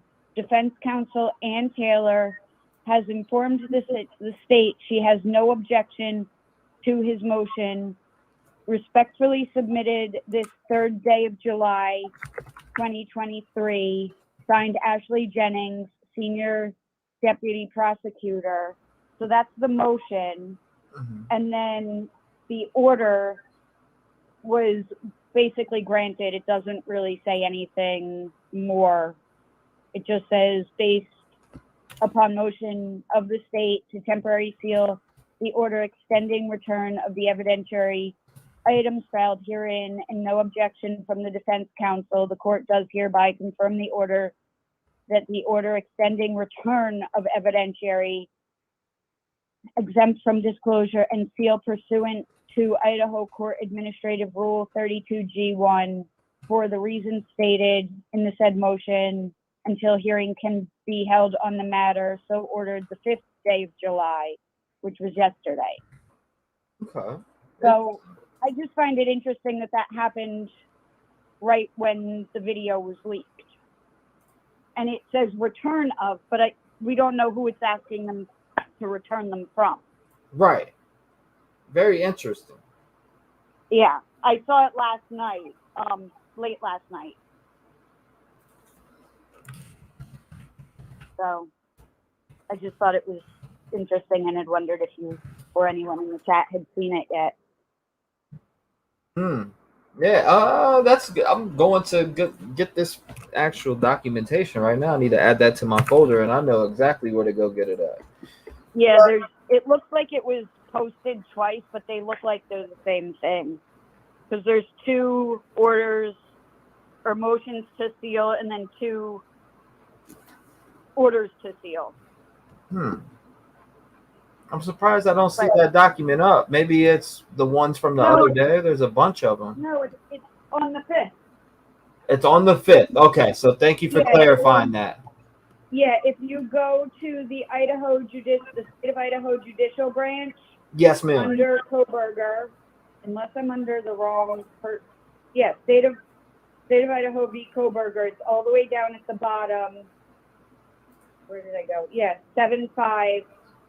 The motion to seal was posted on the 3rd. There's 2 motion of temporary seal posted on 7-3, and then 7-5 is the temporary order.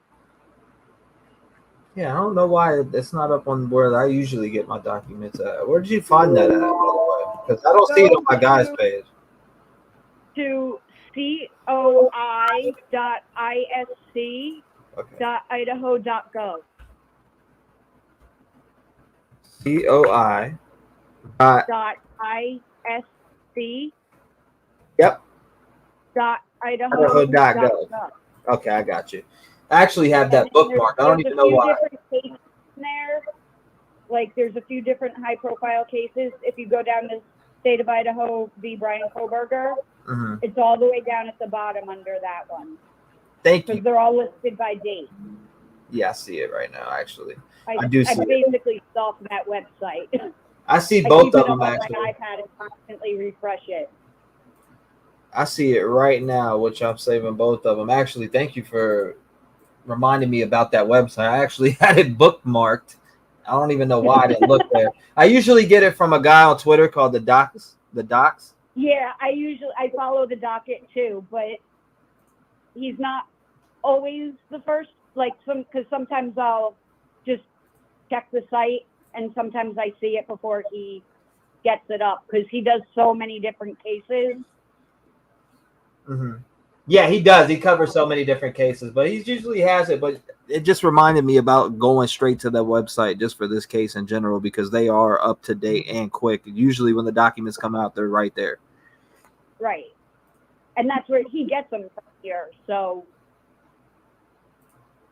for this case, at least, because this is one you don't have to pay for them for. So because some of them you have to do the FOIA and pay for it. Yeah, no, I appreciate you pointing that out, and I really appreciate you coming up here and reading that document for everybody. Thank you so much. No problem. God bless you. Thank you for being a voice in the community, and hopefully I hear from you again. I got to dive into these documents today. Yeah, all right. I mean, those are real short ones, but I just thought it was interesting that they popped up right around the time that, because I think, didn't that video leak on the 3rd? Or was it? That's a good. It wasn't. It's Sunday. Yesterday. It was on 4th of before, July, right? I thought, right? I thought it actually leaked on the day before, and then it got yanked down, and everybody was going nuts on like the 3rd and the 4th. Wasn't it the night going into the 4th? Yeah, and then I was live that night at 12 a.m. Yes. So right. Yep. 12 a.m. of the going into the 4th. So it was actually the 3rd that it got leaked. Yes, ma'am. Because I didn't call in last night. I called in the night before, which was the night of the 3rd going into the 4th when you were showing it. Yes. Okay. I got you now. Because It it was wasn't the last night. 3rd. It was the 3rd. It was at like 11 o'clock at night, the 3rd. I remember seeing people were talking about. I woke up actually. It might even have been earlier. It might have been like 8 p.m. But I woke up. I took a nap. Woke up around 10:30, 11, and that was the talk in Discord, and I was getting tagged all over. So yes, it is the 3rd. And yeah, that's what- Daliana, your mod, said July 3rd leaked. Yep. Caller, you're on point. 100%. So F the gag but order. I was wondering if they were going to react to it. And yesterday I looked on the website because I was like, they have to respond to this somehow. Mhm. So, all right. But that was really all I called for, is to let you know that that was there. Thank you for And doing that. I appreciate you. no problem. I keep giving you a thumbs up like you can see me. It's okay. It's okay. We all do stuff like that. I'm such a nerd. It's okay. God All bless right, you. take Thank you care. for calling in. All right. Bye. Yeah, you have a beautiful day. You Shout out to her. Shout out to her. God bless her.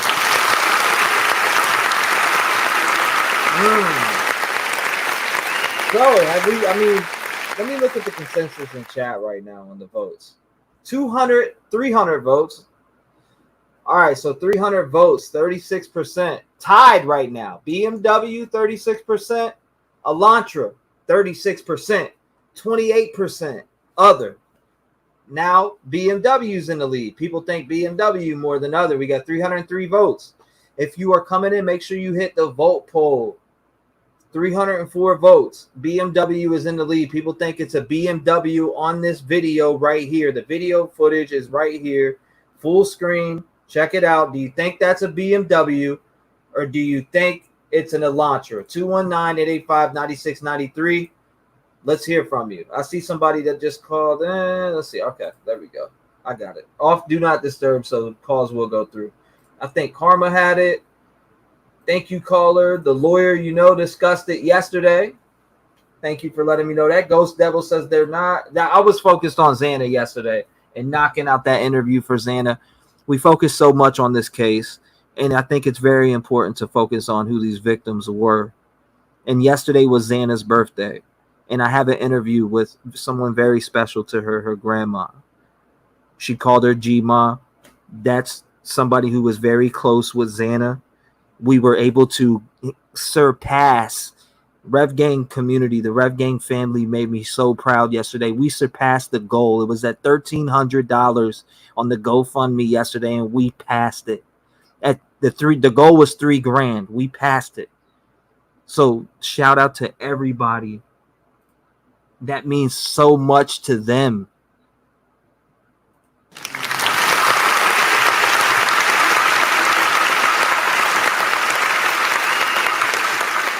If you have not heard the interview, it is on my channel right now under videos. It's an hour and 50 minutes. I've talked to her about who Xana Kernodle was as a person. Xana was a leader. Xana had skills. She was helping people find homes at the age of 20. She had a bright future ahead of her. A lot of people I know are just so sucked into the case and the facts surrounding it that sometimes, it's over. Who these victims were is overshadowed by what happened. And I think it's important to really go and, show that love. And I'm glad that we were able to make something like that happen yesterday. Like I said, Rev Gang family, you guys are amazing. I'm just having a moment of silence for that because you guys are awesome. Tears me up thinking about it.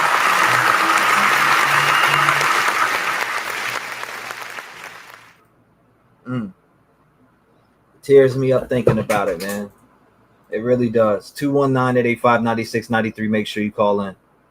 I see someone did. I'll call him back right now. I'll do a couple callbacks. If you weren't able to get through, email me.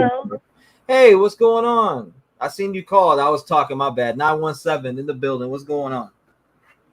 How are you? I'm hanging in there, ma'am. How about yourself? I'm good. I just don't think it was a BMW because he couldn't afford it, first of all.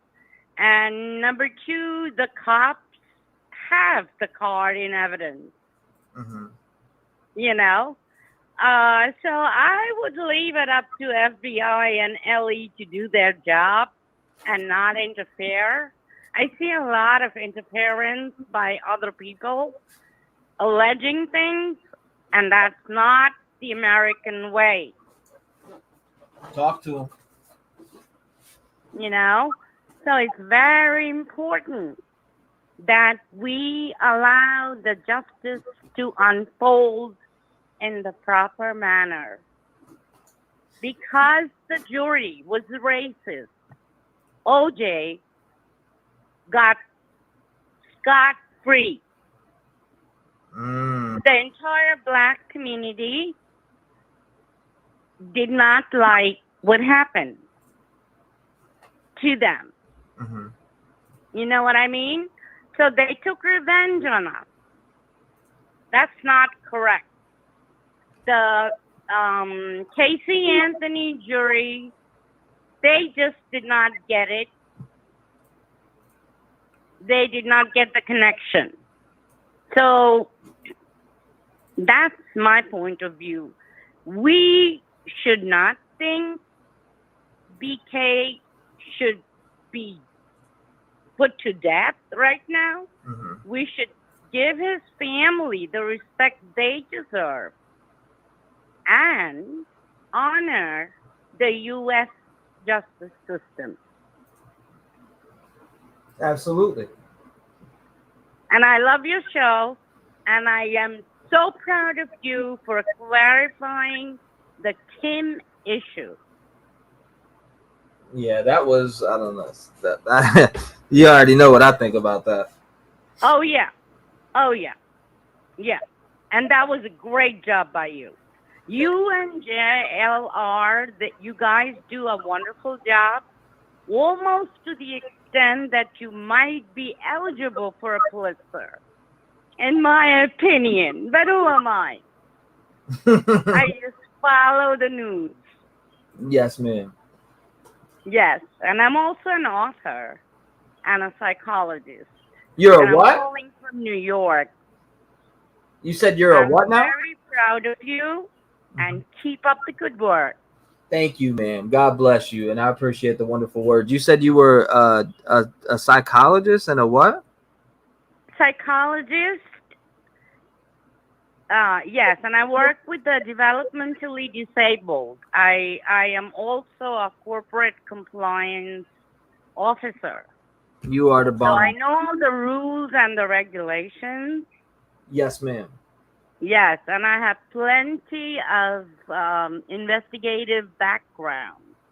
I also want to say hello to Detra, one of my good friends. She's always on point. Do you talk about Detra in the chat? Detra Ed? Yes, Detra Ed. I see her right now. Yes. Yeah, she's there right now. She's Yes. wonderful. She is wonderful. She's been around for a long time, too. Yes, and she's right on point. Yes, she is. I appreciate her. I see her chats every time. Every time I'm live, she's here. Thank you so much, T-REV. Keep up the good work, and I hope you get some sort of acknowledgement. Well, I'm just going to keep fighting the good fight, and that'll speak for itself. Exactly. Thank you so much for calling in, and thank you for what you do in the community, working with disabled kids and being who you are. That I actually appreciate that and admire that as being somebody who's on disability for certain mental health issues as panic attack disorder and severe depression. I appreciate your work and what you do. That means a lot to me for somebody who suffers with mental health issues. So thank you so much for your work, and God bless you, ma'am. You too, sir. Thank you so much. Bye-bye. And I want to say I hope you had a good 4th of July. Yes, I did. That is I hope awesome. you did too. Yes, ma'am. Absolutely. You have a beautiful day. Enjoy your summer, and I look forward to hearing from you again sometime. Absolutely. God bless. Thank you. Shout out to her. Beautiful phone call. Beautiful phone call. Shout out to her. It's a crime scene. Thank you. It's a crime scene. How can they just tear down? Judge needs to step in. Thank you, caller. People already know the answer to the answer they're questioning in chat. I've been up here running this, doing solo. This is the T-REV show. T-REV. If you don't see somebody here, that means I don't mess with them no more. That's what that means. And it means I don't mess with them for a reason. And I don't care. I'll leave it at that. I'm not going to blast nobody. But this is the T-REV show. We're getting back to what we were doing from the get-go. Letting people have their opinions. Letting people call in. I don't want to show favoritism to nobody. Everybody is equal. If you don't see somebody here, that means that I'm doing me. Shout out to everybody. I see people asking a bunch of questions in chat, but I'm putting that out there right now that this is the T-REV show. And if you don't see me with somebody or somebody that's you get what I'm saying? Like I'm doing me. So I'm putting that out there also. Shout out to everybody who's been here today. I don't know why people keep asking that same question. It's been how many days now? I'm doing me. Shout out to y'all. How T-REV do you take international calls? If you can find a way to call through, yeah, for sure. For sure. If you can find it, yeah. People have called in from Ireland and all different types of stuff. But if you don't see somebody up here with me, that means either I don't mess with them no more, or I'm just getting back to doing me. And like I said, I felt like my show and the podcast, what we built and everything that we talked about, people calling in with opinions and sharing their thoughts, it's got off track the last couple months. And I'm here to put it back on track. And I'm leaving it at that. I'll have special guests here and there. You'll see special guests that I bring up and people will talk. But it's about getting back to everybody having their voice and being able to talk. I hear you. I see your emails. I see your comments. I read that stuff. So if you notice some changes, I hear you guys. Thank you for reaching out, and thank you for telling me the certain things that you guys send in and showing me the certain things you guys send in. I appreciate you. 31,000 eyes is a lot. And I want to say I thank all of you for sharing all the information you always share with me. T almost sounded like he was in tears. You have a beautiful. Thank you, Amy. I support mental health. For somebody who struggles with mental health, I support that. Shout out to that lady. She's doing God's work. She's doing God's work. Thank you, Luis. I appreciate you. I appreciate you. Doc Terry, I love you back. I love you back. Thank you, everybody. I appreciate you guys being here today. Hollis said, I want to call in. Yes, support mental health. I am a huge fan and appreciate how you treat all of us ladies. You're a gentleman and kind to people. Don't ever change. Thank you for the beautiful words. I appreciate you.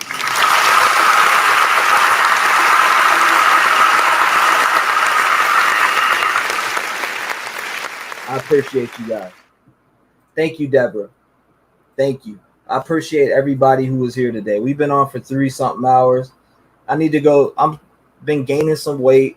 I need to go take my baby boy for a walk, clear my mind, and get back. I'm getting into some fitness, losing some weight. So I don't, I'm trying to make sure I get healthy. I need to be healthy. And I've been kind of falling off track with that. And that's important also. Love you too. Definitely we're back in Rev Gang family format. If you watched and been tuned in since November and you've seen some changes go on, we straightened those changes out in the last couple days. And it's for the better. It's for the better.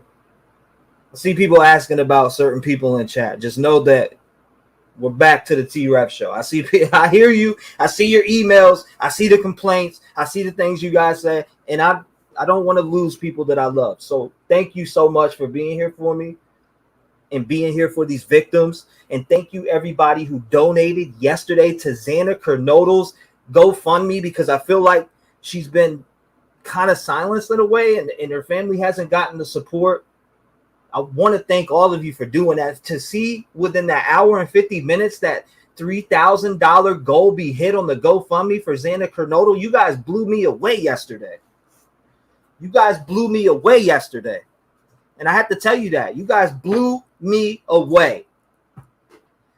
Thank you guys. I love you all. Shout out to Tammy. I see you. Tammy Lynn, Holly. What's going on? Venus. Shout out to you. Thank you for being here. D. Callie. I see somebody asking for Jeff's channel. I dropped it a couple times. Mods, hold up. Let me see. Jeff's channel's right here. If you want to go to Jeff's channel and show love, this is Jeff's channel. I'm dropping a link in chat right now. And I will get him a little, I'll get him a little hashtag where you put the, you know what I mean? Where you put the exclamation point and then I'll put Jeff and then you can type it in and it'll pop up his channel. Tiny Bubbles, shout out to you. I am not T-Pain. Shout out to you, my dude. Nicely Insane. Thank you for coming by. Regina Wright, love you. Christine, love you. Thank you for coming by. Chitty, Kit Kat, thank you for coming by. You are so easy to love. Thank you, Puppy Hank. I appreciate you. Patty, Azarbella, Gypsy, Detra. She was just talking about her on the phone. Shout out to her. Mar, love you. Love you guys with all my heart. Love your support. Love what you guys do for these victims. Like I said, you guys blew me away. Go look at the GoFundMe. Go look at that GoFundMe and see what the community has done. You guys blow me away. If you haven't seen the video, make sure you go watch Xana's video, the interview with her grandmother. Make sure you go watch that. Instead of going to watch, you know, these other things, go take an hour and 50 minutes out of your time to get to know who Xana Kernodle was as a person when she was here. God bless you guys. Love you. Thank you for being here. And we'll leave it with this. Rev Gang strong, baby. Rev Gang strong. Justice for the Idaho 4. You guys know what's up.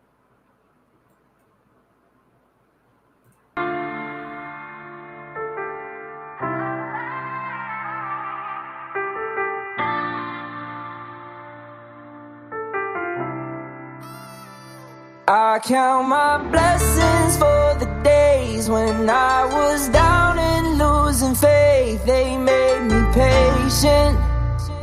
All I can say is thank you. I really wouldn't be the same if I ain't gone through all the pain. Look what it made me. All I can say is thank you. Be the same with none of y'all by my side. You hold me down every day and it makes me strive. I wake up and look forward to doing these lives. A lot of y'all really came and opened up my eyes, and I hope I gave it back because it comes with yours. No matter what they say, I know I opened up them doors. I brought a family together even though shit was rough. They tried to shut us down, but we really shut them up. No matter what, we stand together when shit gets tough. I wanna thank everyone for showing me love. The Rev Gang family is something I cherish and love, and I'll smack anyone for fucking with us. Blessings for the days when I was down and losing faith. They made me patient. All I can say is thank you. I really wouldn't be the same if I ain't gone through all the pain. Look what it made me. All I can say is thank you. No one making a voice to the voiceless. People get killed for other stupid choices. Standing up for the families that took a loss is something that we find important. Rap gang strong, chest up. Little homie, keep your head up. You can be whatever you want. Get rid of the fake and it will let up.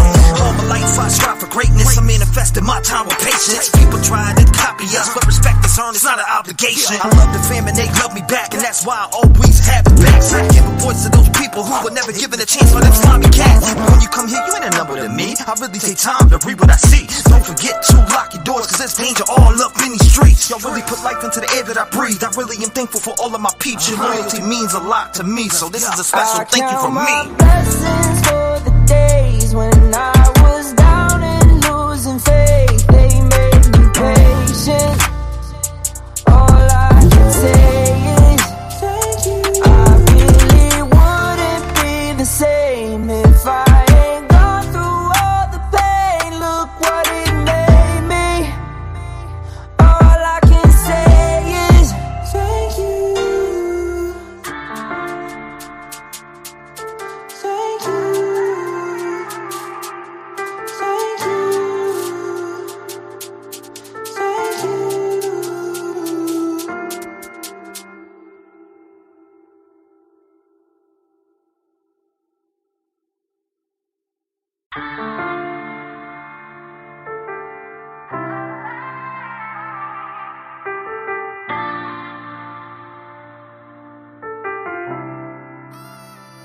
I count my blessings for the days when I was down and losing faith. They made me patient.